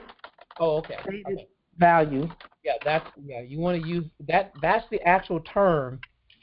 Is the stated value is an actual recognized insurance terminology term, where you get to state the actual cash value or stated value, or I'm trying to think of, there's one other term that you can use that they recognize that, not as the market value, not as some other type of value, but what you have stated the value as. Stated value is a recognized insurance terminology term, and it literally means just what it says. That's one of those few terms. So I want to just focus on that for just a moment, so people are clear. That is an actual term they recognize when you use that. So, Justice Phoenix, I appreciate that, because all they're saying is what state is it that's speaking, or what estate is speaking, because we know that's what state means.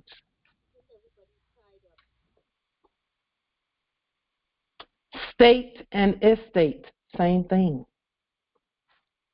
It's what we say or state that it is. And again, they're trying to tell you that in their dead state, they get to say what's going on in their dead state. In our living state, we get to say what's going on in our living state. And then as we do that, let's go and find, in fact, I'll just make it even easier on all of us. Let's see.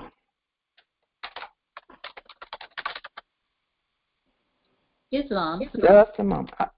Islam. We would lean GEICO first, of course, or yes. Yes. Okay. Just making sure. Thank you. Yes. And I see here that they're saying and we always speak directly to headquarters. They call it quarters because it's the 4 corners of the earth.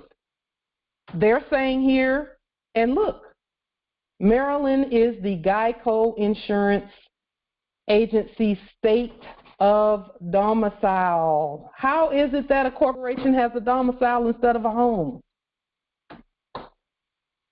It says its principal place of business is 1 GEICO Boulevard, Fredericksburg, 22412. So its California license number is, and this right here, when you do the lien on them, you lien this too. Okay? And then when you put this address, because this is a court, that's why they tell people you can do this and you can't do that, or they tell persons that. So now, can someone please tell me how to properly state this address? How to state Islam? Spell out Boulevard. You spell everything out, no abbreviations. Boulevard in Virginia. We would take the capitalization off of Geico.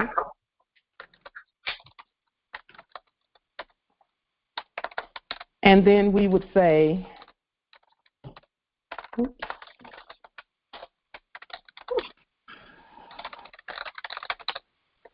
and do we need a zip code? No. Okay, so let's do this. United States. United States of America instead of a zip code. You can do that. You can spell out United States for America. You can spell that out if you choose to. However, in our postal system, this will do. Right here. This that you see right here on the screen will do.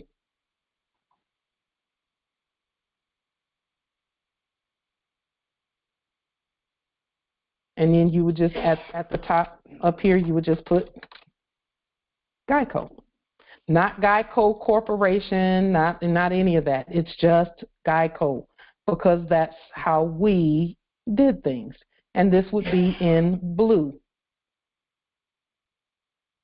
Because again, we're just stating things. And Noble Phoenix, what you said there is further affirmation that the state rules everything and every property and every exchange. The state rules it. Who is it that's speaking is what stated means. And when you send your things, this is where you send it. And when you send your lien, this is where you send it to let our ancestral system know that you've already put the kibosh on the corporate corpse and that you have no ties with that corporate thing, but this, okay, the living and not the dead. So you don't have to send anything to the dead one at all? You do not have to send anything to the dead one at all. Nope. Because it really doesn't exist. Okay. You send it to the living one, and the living will notify. The living will actually just activate. And when the living is active, the dead is not. The only reason the dead was enacting anything is because the living, we were not speaking regularly, properly in our proper status. We thought we were black. Okay. Yeah, but you know, when we speak, jurisdiction is established.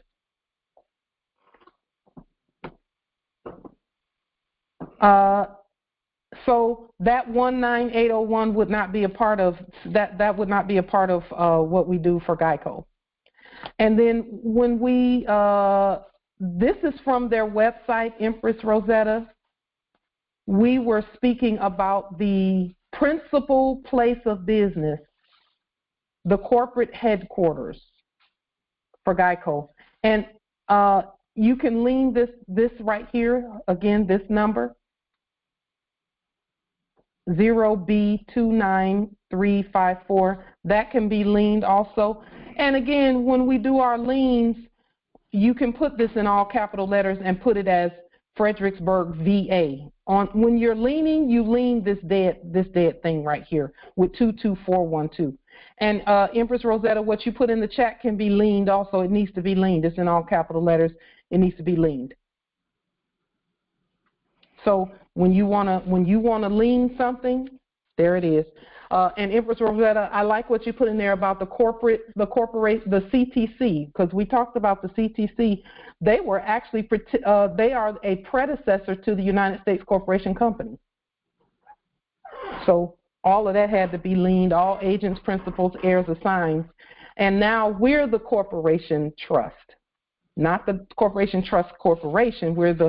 We govern the corporation trust. So that's good information also. Are we not using or saying in the office of? You can say that, Justice Akil, yes.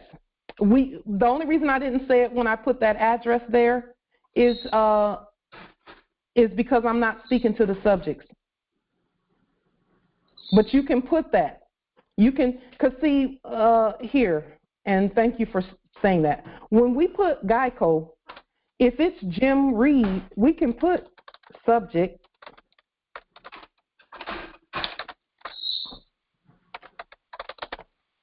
Jim Doe,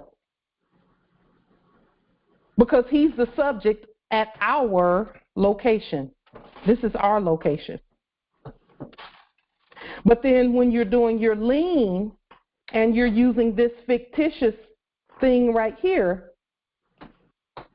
you would lien, and it's going to be in black ink, so I'll just put it right here. You're going to lien Jim Doe doing business as CEO. That's how you would note that on a lien. And it would be in brackets. So Jim Doe would be the person's name? Yes. Okay. Okay. So if we were doing a lien, we would note him this way. Okay. But then when we're speaking to our subject, we would note him this way. And then he, the system, Jim Doe, will make sure that the system reflects what we stated and the stated value, etc.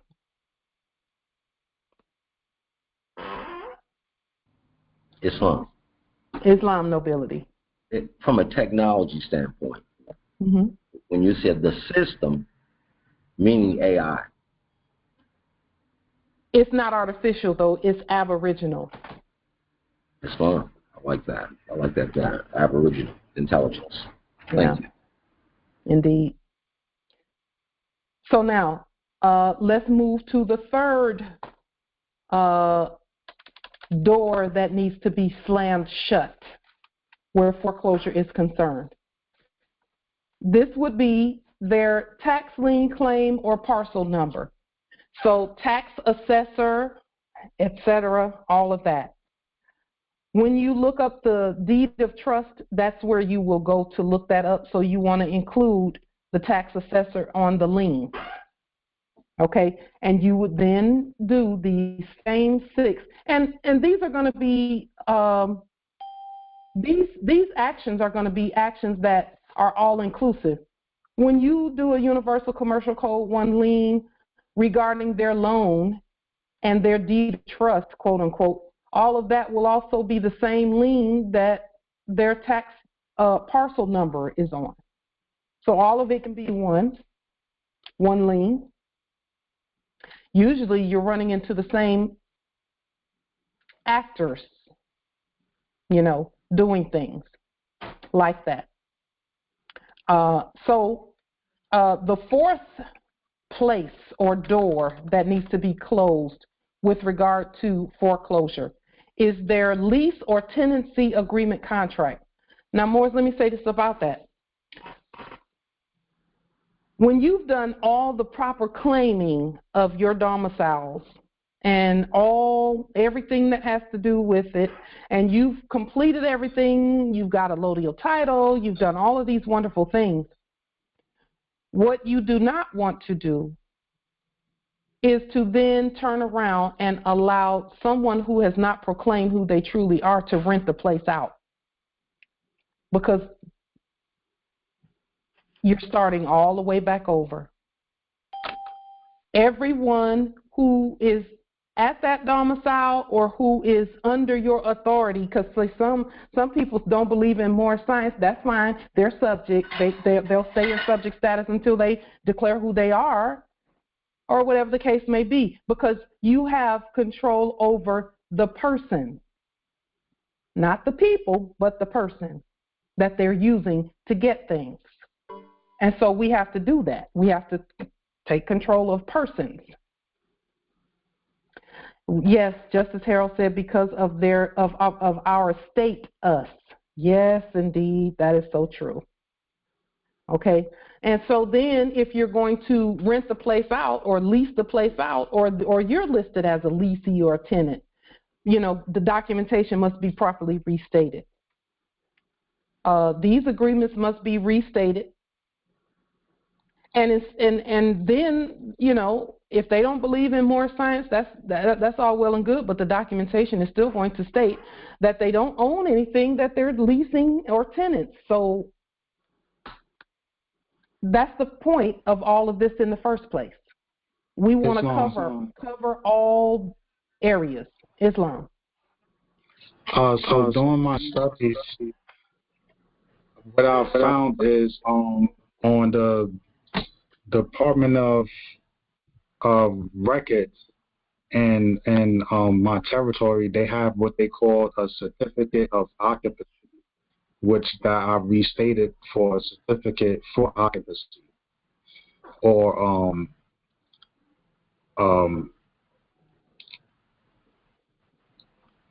so that right there will have to be restated. That document that I found, and when I found that, it was usually for the owner to fill out, to list how many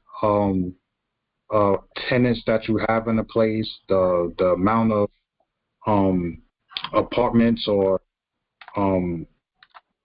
people that's going to be staying there. They call it a certificate of occupancy. Okay, so those apply to public buildings, public housing, public auditoriums, public, for example, the light company, and public, public places and public resources. That's what an occupancy certificate is for. So if I have a community center, there's an occupancy certificate that goes with that. If there's a public auditorium, there's an occupancy certificate that goes with that. So absolutely, indeed, yes. For domiciles, generally there's not an occupancy certificate, but who's going to be in there is put into the lease or the agreement. Indeed. That's a great point, Nobility. Occupancy certificates is what the city puts in place for public buildings and public housing, simply because public resources come into play when you're talking about the number of people that are in a place in the event of a fire or an emergency or something of that nature. So Islam, Nobility. The one that I found as a certificate of occupancy was really meant for public works. In my territory, nobody was actually charged rent or had lease. It was the job of the owner to properly state everything, or everybody individually that is actually have an apartment, to actually state what needed to be done, and they pass it off to the owner, and the owner gave it to the city, and the city written a bond for it, for the public works to be done with already contracted public workers. So it was like renting and leases, that didn't come after until they started hypothecating everything. Yeah. In other words, it was public before the private corporation claimed it, quote unquote. That's really what happened. And that's actually what we're doing reversion of estate on, is that the stuff, that everything belongs to the public, the people, unless we say otherwise, you know. Yeah. So anything that is governed by the quote unquote city that uses city resources, such as policy enforcers, 911, fire, you know, emergency workers, and all of that. That is the, you know, those are, even if it's a domicile, that's why they feel like they can kick the door in whenever they feel like it on places where the contracts have not been terminated, you know. So that makes complete sense, what you're saying, Justice Nathan, in terms of that. Even apartment complexes, whenever there's a fire, and this is why our ancestors did not pick up the phone and call 911. They called each other. But we can put a 911 in place for us. Or we can, and we are absolutely supposed to nationalize 911 services, you know, and that's a part of public works, you know. So that's a great point. That's a great point. Islam, Empress. Islam. Just in terms of, you know, you're talking about leases, tenancies. I received. I'm in a temporary accommodation block. And yesterday, I received a notice. You received, or who received? Sorry, not I. The person that is. The person, yes. Cancel corporate contracts means stop paying your bills. You will be evicted and you'll deserve it. Liens are illegal and fraudulent. Basically because they're taking the block down. Mm-hmm. But they're saying, don't listen to her. She's I've got fraud 4 weeks and a criminal and delusional. Notice to quit. There 4 are weeks no time. mores. They've got a duty to rehouse me, but they have nowhere to rehouse me. They haven't found nowhere suitable. Now, so they're serving me with a. Not me. They're serving that person. Right. Yeah. Get that into your spirit, Empress, as you demonstrate who you are. Yes. Okay. Yes. Because, you know, and you know this already, but I'll just state it again. If we claim their corpse, they can do whatever they want. Yeah. I mean, when it first came, when I first saw it, at first I was like, oh, and then I said, hold on a minute, that's not me. That's not. And what are they saying about where? So the paperwork, the person that is. Are they saying that they're going to knock the building down? That's what they're saying. That's what they're saying. Okay. They're refilling it with other, you know, guardians. They call them. Okay, so when they say guardians, that's you. That's you. That's the real you. Right. Because we are now the stewards of our own vast estate, of our planet, of our earth.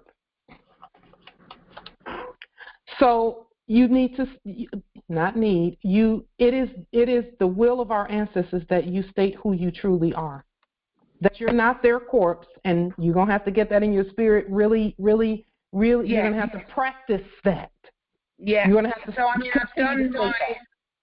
I did, you know, my 6 documents. They're on the public record. I sent it to them. Okay. When you sent it, I did it in Sovereign. As Sovereign. Okay. If you did it, and maybe need to do it again just to state the proper addressing so that you speak to the right court. Ensure that is noted. Okay, make sure that you note, because even the addresses at the UK territory and all other places, there is a sovereign, original, ancient location, mailing location, versus a courts or corporate address. Okay. Okay. So let me illustrate that as well.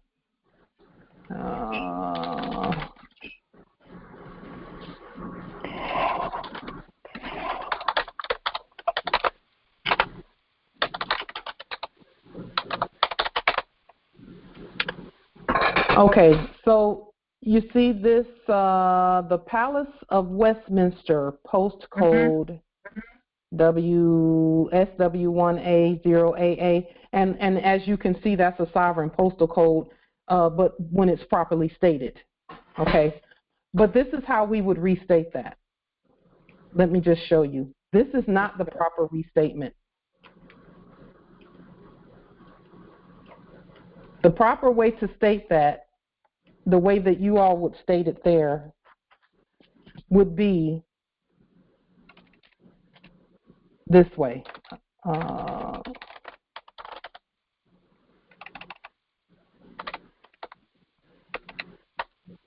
And it's going to be in blue. Just one moment. In blue. And then you put southwest. Yes, that is exactly correct.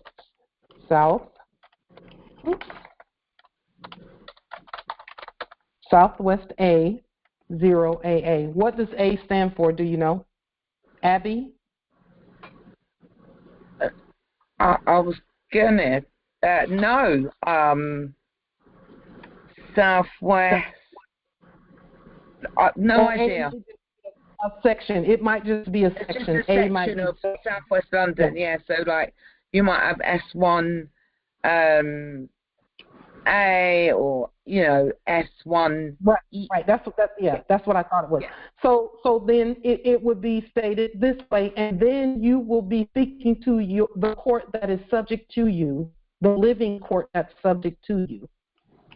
And this goes for all mailing locations there at UK.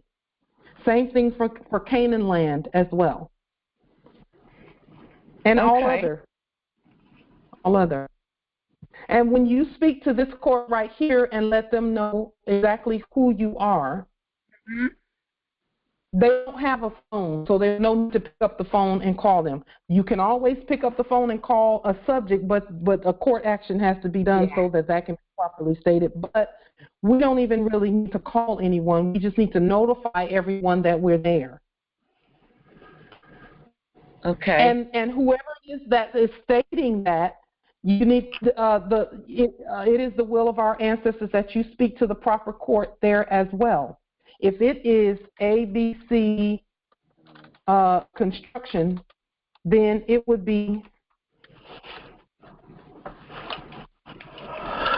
you would spell that out all the way, whatever ABC stands for. Okay. Whatever it is, you would spell out whatever they say ABC is, and then it would be 1, 2, 3, 4, 7, whatever. There it is, but you spell everything out.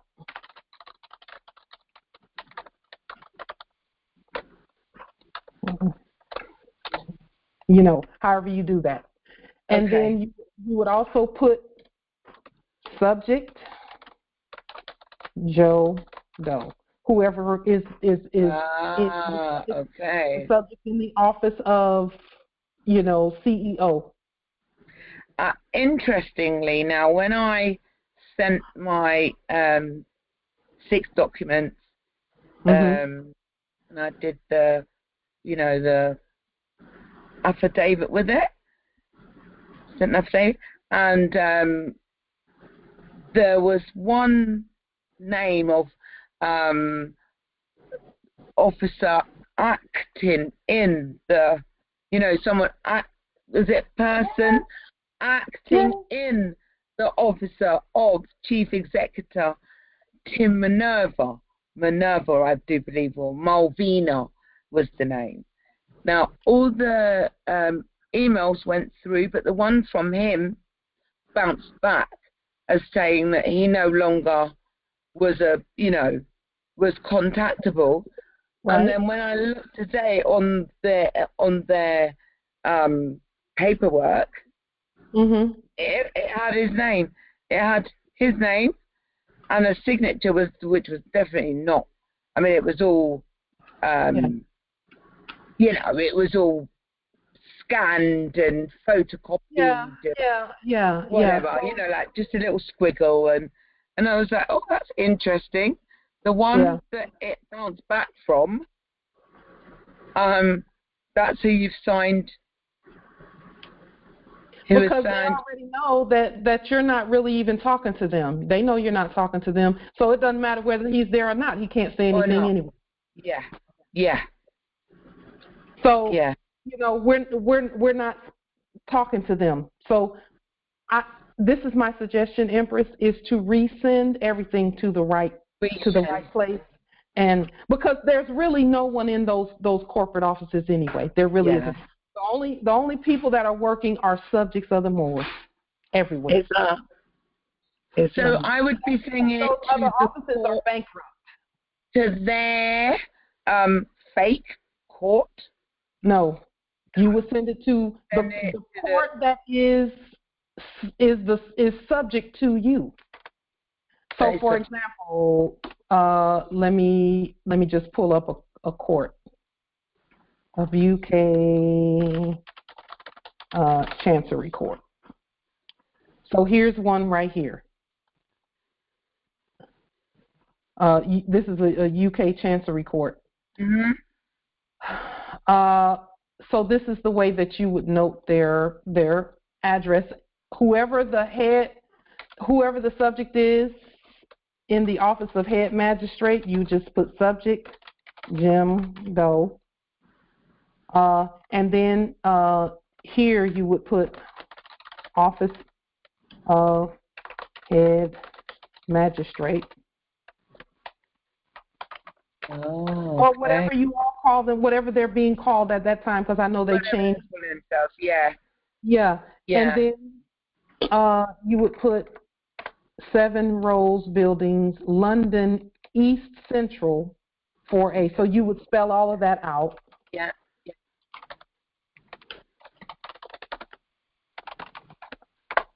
4A 1NL, and then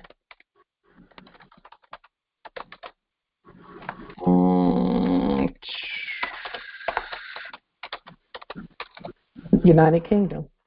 Okay. That is how you would note your. Now this court is subject to you. Whoever when you're doing things. And they recognize the paperwork and all of this. Because see, when we first started doing this work, that was one of the complaints that the Moors had is, oh, they don't recognize our paperwork, and now we know what that's all about. And we didn't, for us it wasn't a matter of we just knew that the ancestors were going to show us at some point how to remedy all of these things, So that's how you would do it there. Same thing for Canaan land and every other place. Islam, Empress. Would you, right there where you said Jim Doe, would you say Jim Doe and or assigns? You can just say Jim Doe if that's what you see online, because you're not even really talking to him. Okay, right. You're actually speaking to your office, and that's whoever is there. Oh, okay. Islam, thank you so much, Empress. You're welcome, Empress, and thank you for your demonstrations. We just love it. That's okay. Our energy of support is with all the territories. We got this. We got this. 100. So we can simplify everything by just keeping it simple, writing everything out, and moving forward. Sorry, just quickly before I'm just going to pop back. Sorry. They sent her, that person, a form to resend. Okay. Restate. To restate. Yes. And to they want, send it.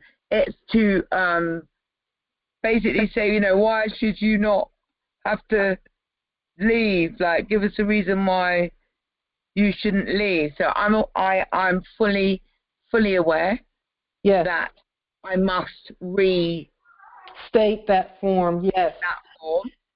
And your nationality is why you're not going anywhere. Because you are the guardian. You are the guardian. You're the real true guardian. Yeah. And not just guardian, but heir and entitled beneficiary. Make sure you use those words. Heir, entitled beneficiary, and entitled guardian. Okay. Just make sure the word entitled is there. Okay. Okay. Because all they're doing is looking for a reason to say we can't do anything else. We have to step back. Because they're no longer the guardians. They know that. But they're just looking to see. They're testing the mothership strategy. The mothership strategy says wherever they throw out some documentation, one of the heirs is going to pop up and say, yep, I'm right here. That's it. Yeah, that's it. Yeah. And that you're competent and you know what to do.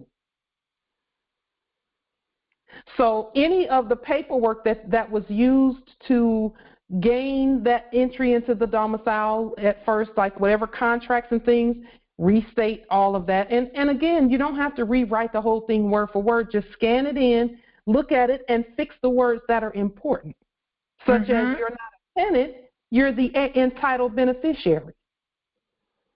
And that goes for more everywhere.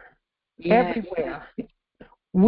Because what we're really doing is we're restating it even for the other people that live there, that are domiciled there. If there's one heir present, 50 million residents can stay there, but they must be subject to the one heir. Okay? In other words, everyone has to state who they really are. And that's what this is all about. This is all just saying, we know the Moors are awake. Let's just see where they are. Let's throw some things out there and see how many how many are going to stand and speak. And then when as we continue to stand and speak, you can see them pulling back and just doing what is necessary for them to do in terms of based on what our will and what we say. They're literally asking you. Just give us one reason to take hands off and to do what you say. Just give us one reason. So that all these other people can benefit from you being there. From me, yeah. Yeah. So, I'm ready. Yeah. We're with you. We're with you. Islam. Thank you. You're welcome, Empress. Thank you. Noble Nathan, Islam. I just want to add on, with like my paperwork, give you an example of what I have done over here. What we do is a 1099A of acquisition, and then we do an indemnification letter with indemnifying the whole entire property. Yes. Listen, a restatement of any of those actions is appropriate, proper, and should be done. Now, does everyone have to do that? It's based on the territory and where you are and what you're doing. Okay, but at everyone must state who they really are, though. That's for sure. Though that you're doing is necessary at that territory, because New York territory is known for piling on a whole bunch of paperwork. Why? Because of the financial things that the Moors were doing there since time immemorial. Yeah. So they piled a whole bunch of Buck Act hypothecated attempted subrogation paperwork at New York. Yep. That's why it's called the financial capital. It's not even the banking capital, it's the financial. That means securities and paperwork and, you know, a paper for this, a corporate paper is where is New York. Yeah. And what I found out too, they're using also the Patriot Act. Yeah. That's what they're using in our territory for recording information. Like you have to record who's who and what's what. Like it's real technical here. You gotta get real technical and. Well, but you know what? Since we the heirs, we don't really have to do all that technical stuff. Because a lot of the stuff that we realized what they was doing was in fraud anyway, because they're doing it under the mortgaging. They're using banks and PO boxes and stuff that they know they're not supposed to be using. So I found out pretty much information of the fraud they've been committing lately. Yep, and it's actually up to you all to simplify. And when I say you all, that's all Moors at New York can simplify whatever process they're doing. Simplify. Oh yeah, we simplify. All of that colorability out of it, because they color. Boy, you talking about colored? You talking about colored persons over there? But we did kind of simplify it, just like we state. We do the UCC1, we do the ruling. We do the 1099A, we do the 1099C, we do the G for government payments because depending on where you at, then we do the ruling with the indemnification in it. And see, even with simplification, you're still doing quite a bit. Yeah, we're doing quite a bit, but if you know what you're doing, it's really simple work. Yeah, we rebutted everything by doing the process we've been doing because they can't even respond anyway because they're dead. Yeah. So we a lot of process we have really shortened. Yeah. If you once you know the process, is really not that much paperwork. Truth, pure truth, and that's why our ancestors said just look at what they did, and then you state it properly.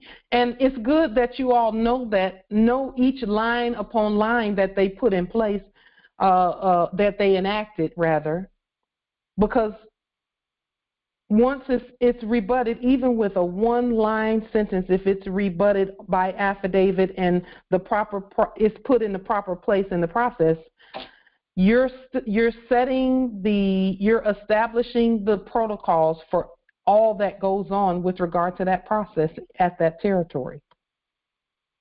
And all they're doing is taking what you send and saying, okay, we can pull this old part of the system out and put this in because this is what the Moors said is the process. Islam. You know, and they're doing that at all territories. As we notify, then they take the old colorable process out and they say, okay, this is on the record for what the Moor said is the process for this. So this is how it's going to be done from this point forward. And the system will wrap itself around what we've written and say, okay, this system moves this way by these documents, this paperwork, this process. It's on Noble Phoenix. To the heir that was just speaking from New York territory, demonstrating up in there, I was not looking at the screen, so I didn't see who that was. Could you please put your email? I would like to consult with you in the chat, and I'll exchange contact information with you, please. I'd like to get some 411 on what you're doing in New York, because you just gave me a clue or a creative thought of something that I'm working on myself, and I think what you're doing may help me. If you're able to do that, and put your email in the chat. I don't know which one that was. That's me right there. I just put the email in. Okay.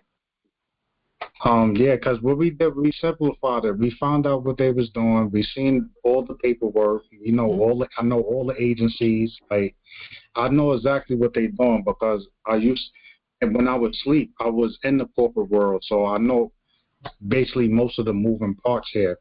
So, I know who controls what, where money is flowing where. So all we did was lean all those agencies, did our rulings, put them in bankruptcy, did the rest of the paperwork, restate everything, 1099A, because that's acquisition. We're acquiring it. We canceling because we cancel culture. We put our own DeLorean up. We put our own insurance up, and we restate everything in our jurisdiction for the Moors. So. Yeah, I told her that we put in bankruptcy because once we put in bankruptcy, those is our lower courts anyway because we already linked the unified court system. We lean all the acting people, acting persons, because once we lean all of them, they fall right in line. And then we just restate all the 40 documents that Empress Light has already given us. All we did was took what she did and upgraded to our standards in our city because we know this is the seat of the empire. Yeah. Because this is a financial district. Yeah. So, sort of. I'll say this about that territory is the seat of financial actions and documentation. And then there's a banking capital. The banking capital is different from the financial capital. The banking capital is actually North Carolina, believe it or not. Yes, it is. From my research, when you look into Law Library of Congress, you see exactly what George Washington has done and where he placed certain flags, and I mean not flags, but banners. Yeah. And like you said, this is the financial seat, and then you have North Carolina as the banking seat, and then the seat of power is from Washington, where you're at, Mike. This is the judicial seat, the ancient judicial seat. Ancient, yes, because from my research also from your seat, the second seat was given to New York territory, because there was letters written back and forth between George Washington and John Adams. Yeah, and they had a lot of stuff in the Law Library of Congress that state who gave power to what and what George Washington did. He when they hid the cherry tree, which is the flag, they put up the Patriot flag for New York on the where the acting mayor is incumbent at, which is City Hall. He put the flag up there, and then this was like aimed the Patriot City. But the banner was actually different. It was 13 stars with the banner facing downward. Yeah. Yeah. So there are a lot of nuances in the reason why we're doing things the way we're doing it.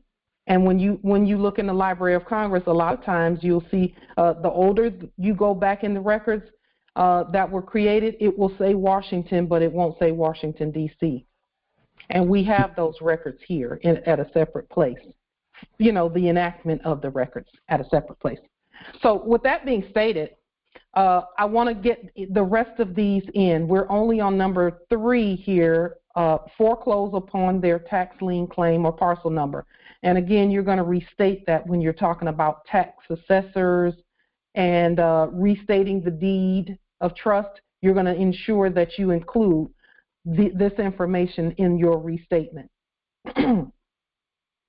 The fourth thing they would do is their lease or tenancy agreement. We talked about that.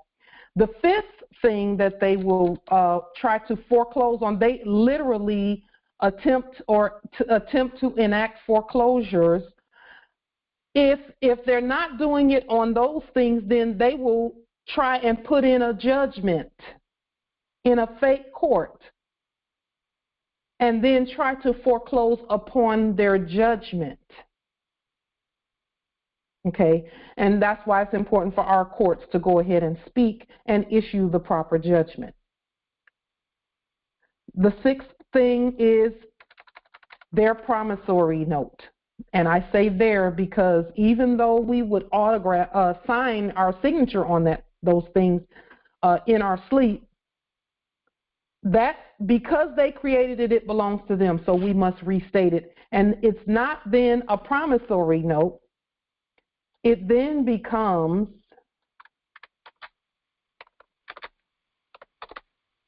and we talked about this the other day. You could call it a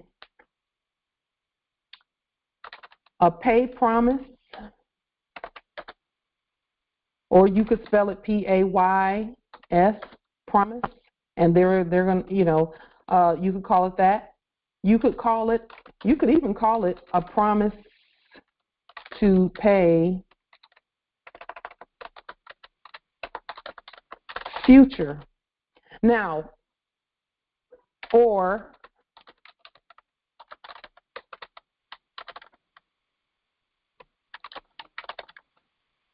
a promise to pay forward.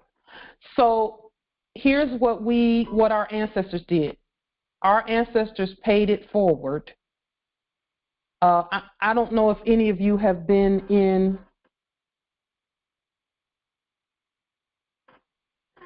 if you all have been in in our sleep, and they started this just after around 2011, where you would go to a place like maybe Starbucks or someplace like that, and you're in the drive-through, and when you get up to the window, they will say, "Hey, congratulations, the person in front of you paid for your coffee.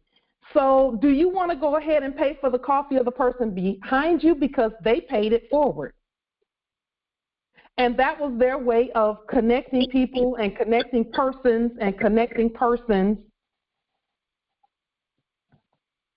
continuing to connect persons, getting persons to contract with each other, believe it or not. Just a moment. There's a little bit of noise coming from a couple of the lines here. Let me just see where that is. Okay. So they would say, "Oh yes," and they made it sound like it was a great thing, except that if the person behind you had 8 persons that they were ordering from, and you only ordered 1 cup, then it's like, okay, well, something's not right here, So our ancestors paid it forward. They already prepaid for everything for us. And what are we doing? All we're doing is when we send the Larium forth with everything that we're doing, all of those heirs who come after us who inherit, it will already be taken care of for them. They just need to know the process. And we're putting the process on the record right now. Okay? So with us putting the process on the record right now, they will know how to do it as well, how to pay it forward, how to keep things secure so that there is a proper process in the event that, let's say, and this is most likely not going to happen at all, really, but if 2 Moors claim the same place, the process will determine how that should be done. The process will determine it. And because you've done it by court action, it will already be predetermined by the sovereign court what the status of the property is. And then because Moors are honorable with what we do, if there's a dispute, we work it out between the 2 of us because our courts are already speaking. We are our courts. And then, we go from there. So there's any number of names that you can call the promise or the pay promise. on the promised land. The promised land is already paid for. All we had to do was march into it and properly claim, because it was stated that it was abandoned, but it wasn't abandoned. We've always been here. That's how you know that processes are going to be the way that we proceed. We've always been here, but there were some using processes or enacting processes that were claiming to be the acquirers of it, but they're really not the acquirers, because their processes are not living processes. Living processes and dead processes, they tend to look similar, like an evil twin and a good twin, or a baby that was born alive and a baby that was born dead, and they can't decide who the mother of that baby is. We're the living. And it's by what we state that says that we're the rightful entitled heirs. There's none beside us, so there are no equals beside the Moors. We know that. That's in the Biblios. Okay. So now, another entry point for enactments of fraudulent foreclosure is their notice of sale. And you can find these, again, in this document right here, this foreclosure and sale, because, see, again, they even entitled it Foreclosure and Sale, Notice of Sale.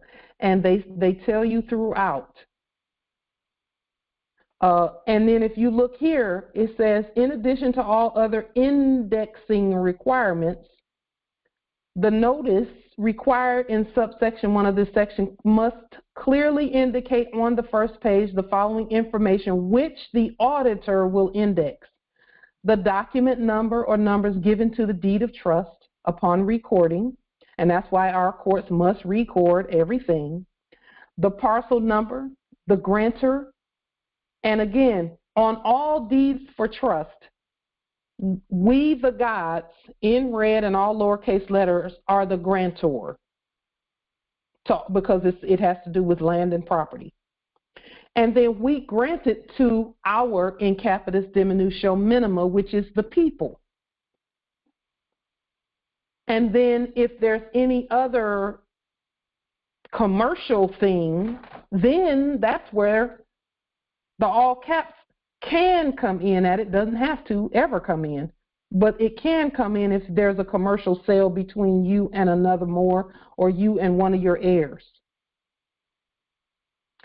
So the grantor, the current beneficiary of the deed of trust, the current trustee of the deed of trust, the current loan mortgage servicer of the deed of trust. And then it says nothing in this section. Well, there was something there. This was where proper identification of the parties is, the nationality, okay? And then it says requires a trustee or beneficiary to cause to be recorded. That means somebody is using a court to record something, because clerks of court, or court clerks and justices, are the only true and proper recorders. And especially when you're talking about trustee sale, beneficial interest, and deeds of trust. And then it says here, servicing rights for the associated mortgage loan. This is where the fraud is. And this is where delirium and proper statement of, and proper species, and proper restatement of the contracts come in at. And then it says here, look, relieves a mortgage loan servicer of any obligation to provide the borrower with notice of a transfer of servicing rights or other legal obligations related to the transfer. So even the mortgage loan servicer, quote unquote, is looking for relief. Then it says here, prevents the trustee. These are all areas, and that's why we're stating what we're stating about the areas that we focus on, so that foreclosure cannot happen, especially by fraud. And look here, prevents the trustee from disclosing the beneficiary's identity to the borrower. And see, they don't want, this is the trustee muting the beneficiary in their process so that the trustee can state whatever they want to state regarding the property. Well, we let them know that the entitled beneficiary, we're the fiduciary for the entitled beneficiary, and we speak for that entitled beneficiary. We're the trustee. We're the fiduciary. And they can know who the beneficiary, the entitled beneficiary is. They just can't talk to them because we speak for. So, for example, I am, and let me just show you the trustee situation here. Oops. Let's see.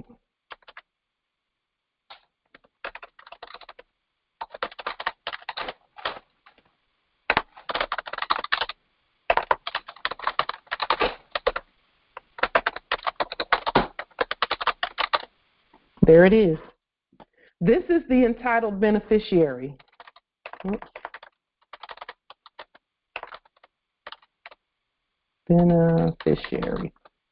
Entitled beneficiary, Pauline Ritchie. And it's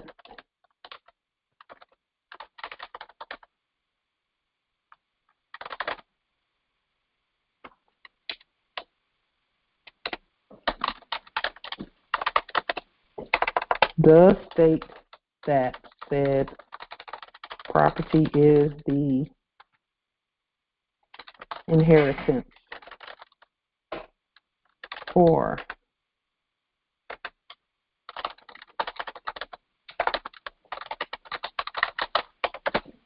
okay. Now, God, and that's how you would state yours so you would put your sovereign-born appellation in all lowercase letters because you're God, has granted and conveyed that Pauline Ritchie, fiduciary for entitled beneficiary, Pauline Ritchie does state that said property is the inheritance for the entitled beneficiary. Again, this is how we state what we state. There has been modern foreigners who would say God gave them this and God gave them that, and they always put God in a commercial sense. They would put God like this because that's how persons enact their God. It's a commercial God. Ours is the real God, which is us, all of us. So they enact foreclosing upon their notice of sale. So we restate the notice of sale. Now, this is very important. They enact foreclosing upon their U.S. Federal Reserve debt note transactions to include mailings sent using their dead notes. So, you're stating who you are, you're stating that you're the law, you're the government, you're the sovereigns and all of this, but then you go to the post office and you pull out 4 fiat Federal Reserve debt notes and 50 cents to send a document that says that you're God and you're the government, but the species doesn't match. So then they start saying, "Oh no, you need to pay more than that." Okay? And we can say that their claims don't matter, but you got to prove it, or else they do matter because you're being a corpse. You're doing not being a corpse, but you're doing corpse actions.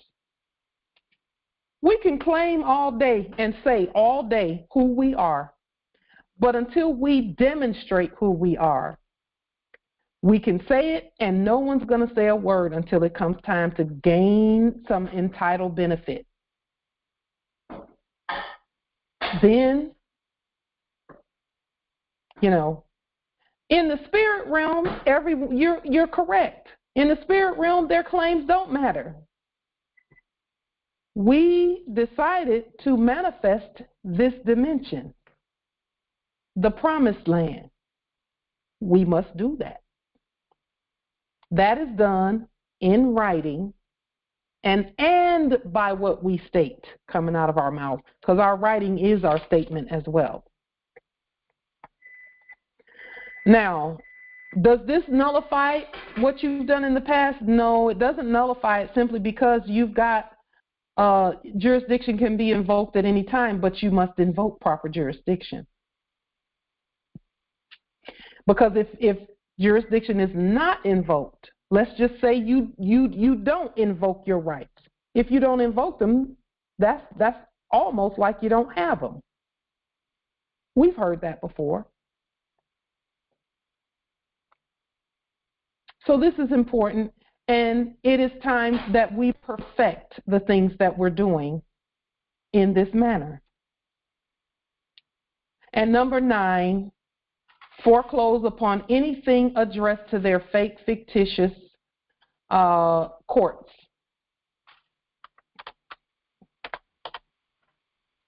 Courts. So now, again, we want to invoke jurisdiction. When we know better, we do better. Okay? There's some things that we sent out in 2017 and 2018, and probably 2019 and 22 that had zip codes on them, and we were not speaking to the right court, but because our energy was such that it was our intention to stand and be ourselves without compromise, those things went through.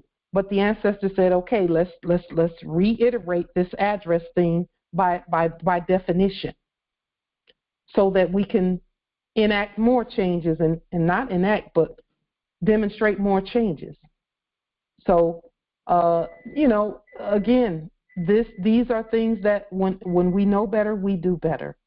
Okay, so these are the things where foreclosure enactments tend to creep in and try and do things, and all we must do is restate these things. And most of these things are restated on the same documentation.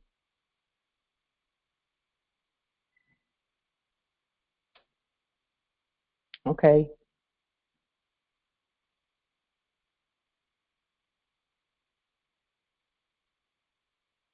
And please take a moment if you're dealing with foreclosure or you're demonstrating foreclosure. You're not dealing with it, you're demonstrating that foreclosure is something that cannot and will not ever touch our land.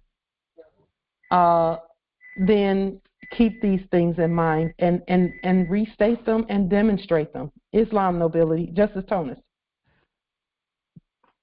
I believe. Someone was about to say something.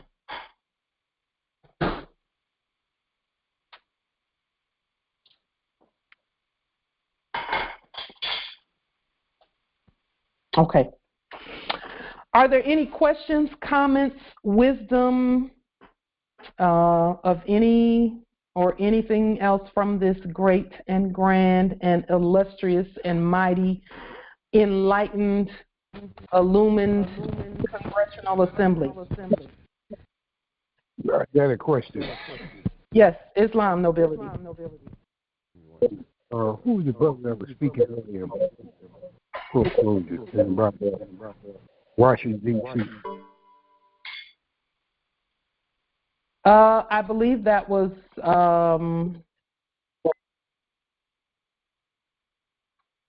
Justice Nathan. Is he from New York Territory? Who is, and state your name and nationality? I'm in Raw Emperor Bay. Islam. Justice Nathan? Islam? Yeah, I'm in New York Territory. Okay. I'm trying to get to a connection with some people that's in New York. I'm out here in Queens. Okay. My email is in the chat. Email me, and then we can exchange numbers. I can't see the chat. I'm on the phone. Do Sister Angel have your information? Yes. Okay, I'll get it from her. Islam, any other questions, comments, wisdom from this Congress? Islam. I would like to add some wisdom. In all the territories, if you have a library, they have an archive in every library, and all you got to do is ask a librarian, and they'll tell you all the information you need to know about your territory. And they're happy to see you when you come in with your feds. Just like Noble Drew Ali said, go to the places where they know, and they'll be happy to see that I've ushered my Moors in. Islam. And also, I would encourage you to go to the libraries for the universities and the Masonic lodges. They have, listen, our information is everywhere, and believe it or not, the archdiocese at the territories have books and libraries. Most of the churches, in particular the Catholic churches, have libraries. Would I go on a day they have mass? No. Just for my own purposes. No. And there's no information in any of those libraries that we cannot get online, because we have stated that all documentation must be open so that we can get it from right where we stand. Books, copies of books, and all of that. Okay. Speaking of textbooks and things like that, when textbooks refer to the American Revolutionary War, because we hear people talking about Civil War and the American Revolutionary War and all of that madness and craziness and falsehood, be it known, Moors, that you and we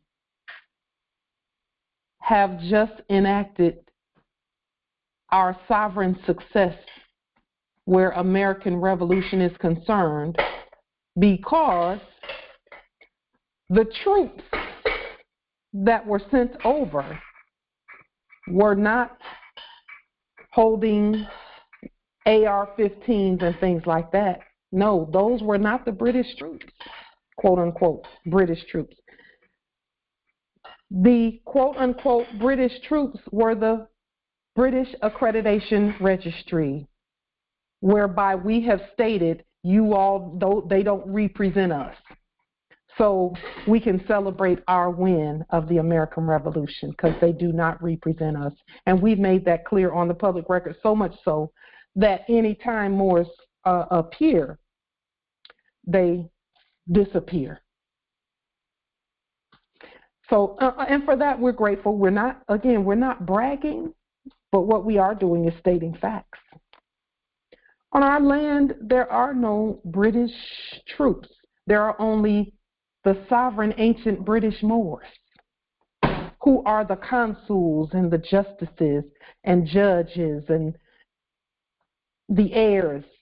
And we are one with them on our land. There's us and all of us.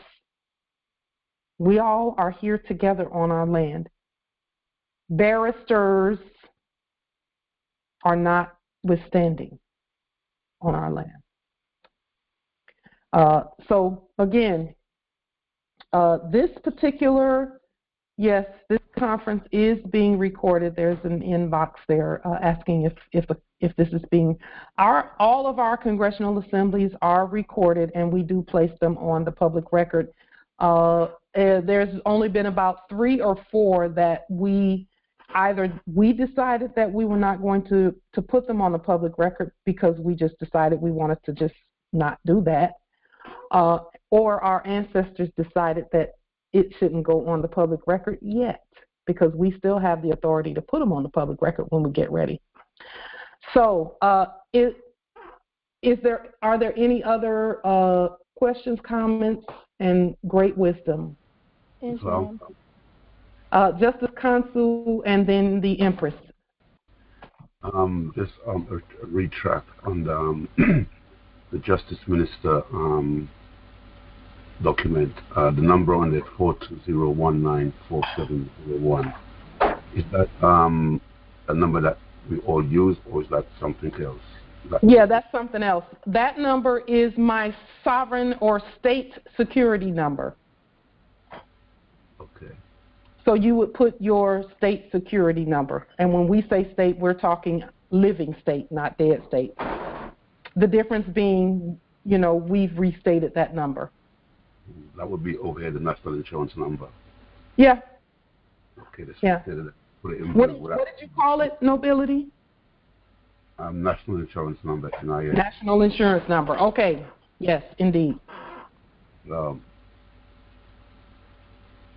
And that's why they call it a national insurance number. Islam. Yeah. Because, see, a corporation can't be national. It can be a corporation. Islam. There was an empress that was going to say something as well. Yeah, nothing great and significant, but just to support what was being said about, I think you said the financial hub was in New York, and the what was it that you said about North Carolina? North Carolina, the banking hub. The banking, okay. Mm-hmm. Charlotte, athletics? In particular. Oh, Charlotte, okay. Because when I went to Durham, I think it was in 2019, they have, just like how they have that bull in Wall Street, they have a bull sitting there in the mid-square there in Durham, North Carolina. Oh, yes, indeed. Yes, indeed. I used to work at the Veterans Administration building at Durham, right across from Duke University. Oh, okay. Yeah, yeah. Back in my sleeping days. Right. Yeah, so, it was interesting to see a bull there. Yeah, yeah, yeah. That's the banking bull. Yes.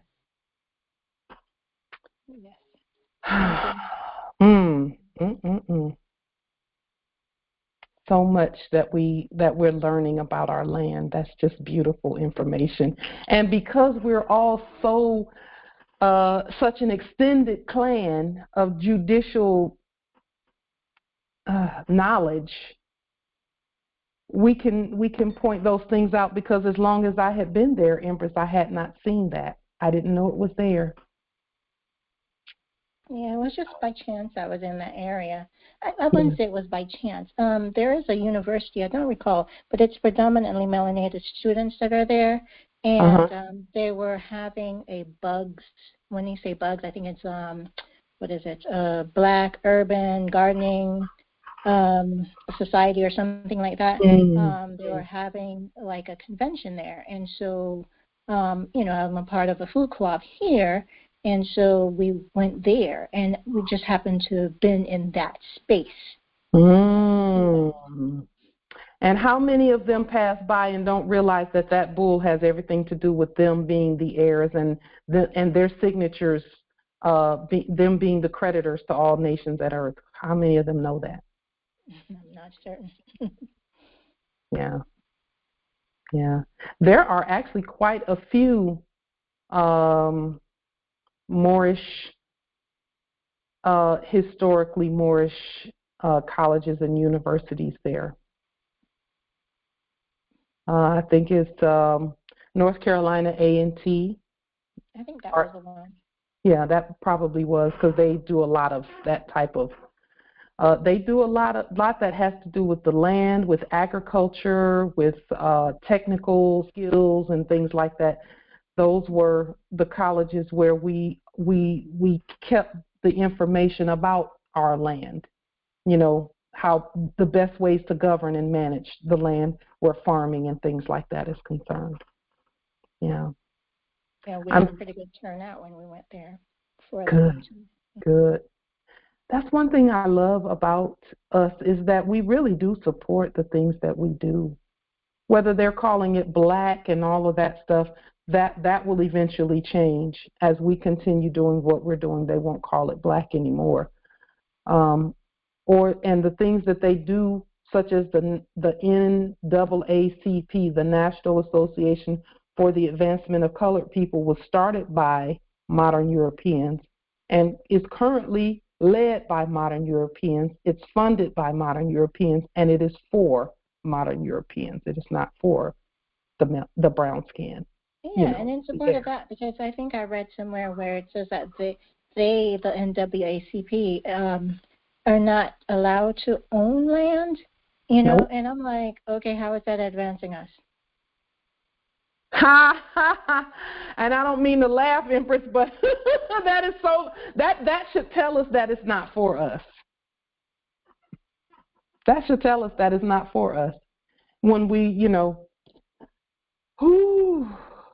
and we're going to actually start seeing that, because it's been on the books the whole time. We put it on the books that any of the black and colored things cannot own land here.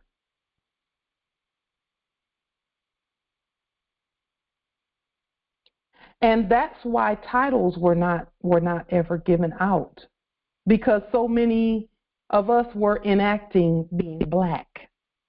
And see, not even they can enact land titles, so they did deeds. They enacted deeds of trust and land patents written in black ink and all of that. That tells you that there is indeed and in fact a difference, and that we are the heirs and beneficial and entitled beneficiaries and owners and trustees and all of that to all land, all natural resources, all commerce. In their bylaws, they were to put that they couldn't own any land. But see, that's constitutional also. Because see, they're not even considered, that foreign energy is not even considered competent to own land.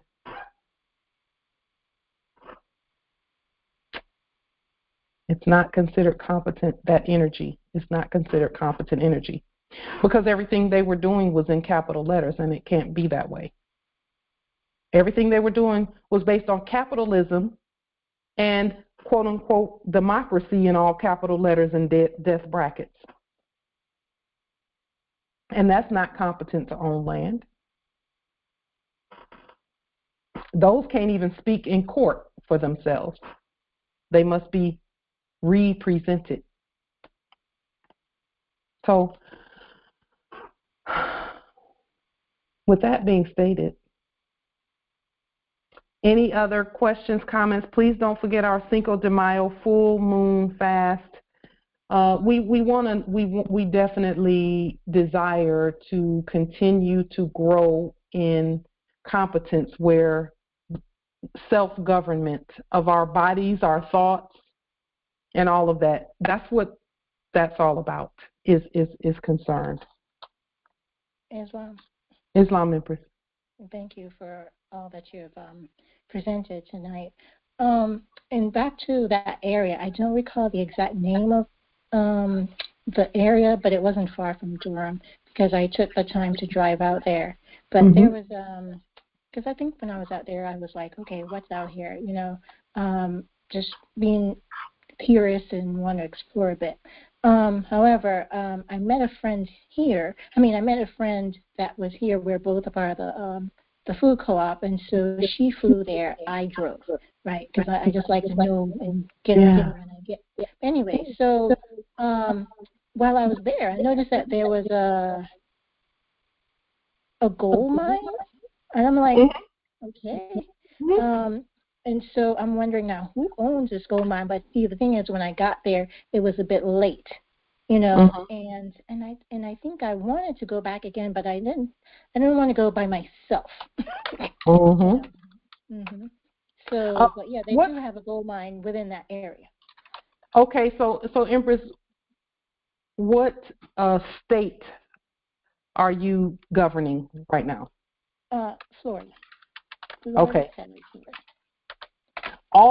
Let me just say this, all states, all of our territories have gold mines.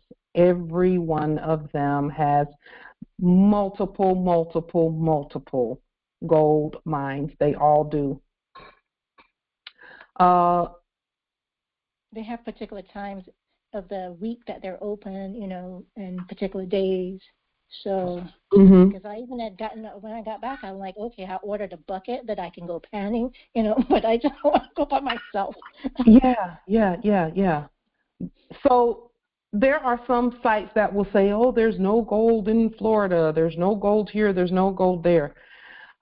There is in all territories, just like there's gold in each one of us. Okay? So let me just pull up one or two. How to find gold in Florida beaches. Family finds, listen to this, family finds $1 million in gold off the Florida coast. But several of the sites said the conditions at Florida are not optimal for gold. Here's another one, going deep underground in the abandoned Florida mine. They're looking for again, gold is at all our territories. There's one at Florida called the Rux Pit in Fort Drum Crystal Mine, and that's where people do gold mining. Florida Canyon Gold Mine is there as well. Florida Canyon Gold Mine. I didn't know Florida even had a canyon, but I should have known because all territories have canyons. We reference the Grand Canyon a lot, but every territory has gold mines. Now, this territory here has some of the most active and prominent gold mines on the land. Washington does. This is where a lot of that gold rush stuff took place, and they're still here, and many are waiting for us to go and use them and explore them, and because there's no, we've claimed them properly. We just, it's just a matter of us going out there, taking the time to go out and survey and look and see, and pull from them. Islam. Well, to further what you were stating about gold being everywhere, I remember watching an Instagram video, and it was a Moor explaining why it's everywhere. Because once upon a time, metals were liquid, and they were fluid, right? And so they were just flowing everywhere, silver and gold. And how once we started to master our magic abilities and things, they started to alchemize, or if I said that correctly, I don't know, anyway, and so they became solid as we became solid in ourselves, right? And they were saying how Mercury is the only one that still is, considered a liquid.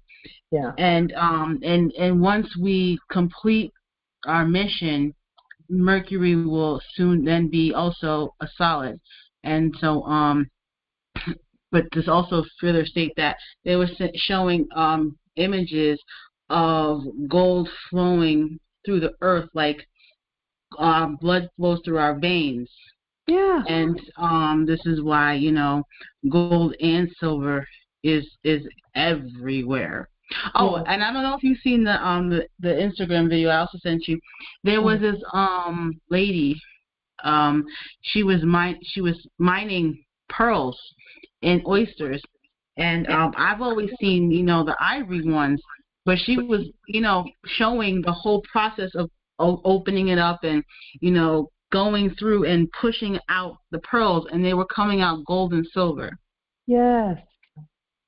So, I mean, that is because of the work that we've been doing, and the energy and the frequencies that have been changing. Thus, the pearls now, I mean, these were giant oysters as well. I mean, bigger than I've ever seen before. And then the pearls that was popping out of them, they were very, very big in circumference. And they were the colors of gold and silver and, the ivory and the original ones. Yeah. But this is just proof that the earth, everything is changing. Yeah. Everything is changing. Indeed. Yeah. That's why they call it, even gold hunters, quote unquote, call it a gold vein or a silver vein, where they found this vein in the earth. And once they hit that vein, that's when all the gold started coming out. It's almost like a body, that like the earth is a body, which it is. It's a living body. And it's also a vault, just like we are a vault for wealth and knowledge and gold and silver and resources and sources, other sources. It's called a vein for a reason. Additionally, Mercury is remaining in liquid form as we are getting the messages, because Mercury is the messenger, and that's why it's still moving. And when should there come a time when when we desire to harvest Mercury, it will solidify. But everyone knows already that the earth contains, which is our vault, the earth contains an unlimited amount of gold and silver and natural resources, because the center of the earth continues to produce it. And that's every time you hear of volcanoes and earthquakes, just rejoice. Of course, we don't rejoice if there be loss of transition of life, because I can't say loss of life. I have to say transition of life from one energy form to another. But the resources continue to be produced. And when it becomes too much, the earth will erupt. Erupt is the opposite of bankrupt.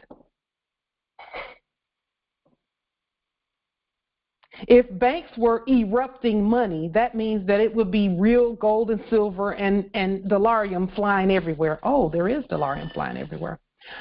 We're erupting money, which is the opposite of bankrupt. Bankrupt means you don't have any. So with that being stated, there was a question in the chat in conclusion of today's Congressional Assembly. There was a question in the chat, and it was to expand a little bit on Cash App. Oh, and the Cash and Cash App. I would like first, Justice Malik asked the question about sending cash via Cash App. Anyone who wants to explain how to do that, please do so. And I'll explain it. Of course, I'll give a hint then. Justice Malik, this is the hint. Because, see, you might be able to answer your own question with this hint. The hint is proper addressing of the whole transaction, the whole exchange, rather. It's not a transaction, it's an action. It's a court action. And everything must be properly addressed. That's how you use Cash App, to send and receive real cash and not fake cash.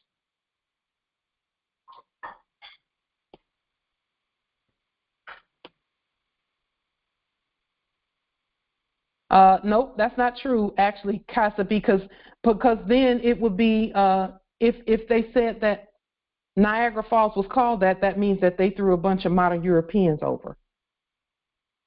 So that's probably not true, because our empresses have never been called niggers by anyone competent. Islam. With that being stated, indeed, yeah, we know that empresses are the mother for all other. So no one in their right minds would say, that. So maybe a heretic might have said something like that. So with that being stated, if there be nothing further, we will adjourn. May your way be easy. May all that you say and do turn to gold as you state it and as you touch it. May all that come in contact with you know who they are because of you. May all prosperity, abundance, and entitlements come to you now and manifest, because it's already there. May it manifest to you for your very eyes right now. Islam, peace and grand rising. Islam, peace and grand rising. Islam, I'd like to make a comment regarding remedy. Empress. Islam. Empress Light? Yes. Yes, I would like to make a comment regarding remedy. Yes. Well, I think we mentioned address. I think it would be better to be drafted under meets and bounds as opposed to just the address, because meets and bounds basically will just give you a brief description, such as the streets, rivers, to identify each point of the property, such as north, west, east, and south, and that type of thing. So you give you a much greater exposure to the description if you use meets and bounds, as opposed to just the address. Yeah, if you have meets and bounds available, that would be a great idea. Not always a necessity when you're talking about email addresses and things of that nature. But there's no reason why that can't be added if you know the meets and bounds, if they're available. Yeah. The county appraisal district websites are free, so you can basically get that information through one of those sites. Yeah, and also you can look it up on the BLM website, the Bureau for Land Management website, where they'll have meets and bounds on land patents. So yeah, and we've discussed that previously about meets and bounds and restating land patents, because they have to be restated anyway. Yeah. Correct. Islam. Thank you. Peace and grand rising. Islam. Peace and grand rising. Appreciate you. Thank you so much, Empress. I appreciate you too. Right. Islam. Grand rising. Grand rising. Grand rising. Peace and grand rising, Moorish. Islam, Medraki. Grand rising. Islam. Peace and love. Indeed, Empress. Peace and love.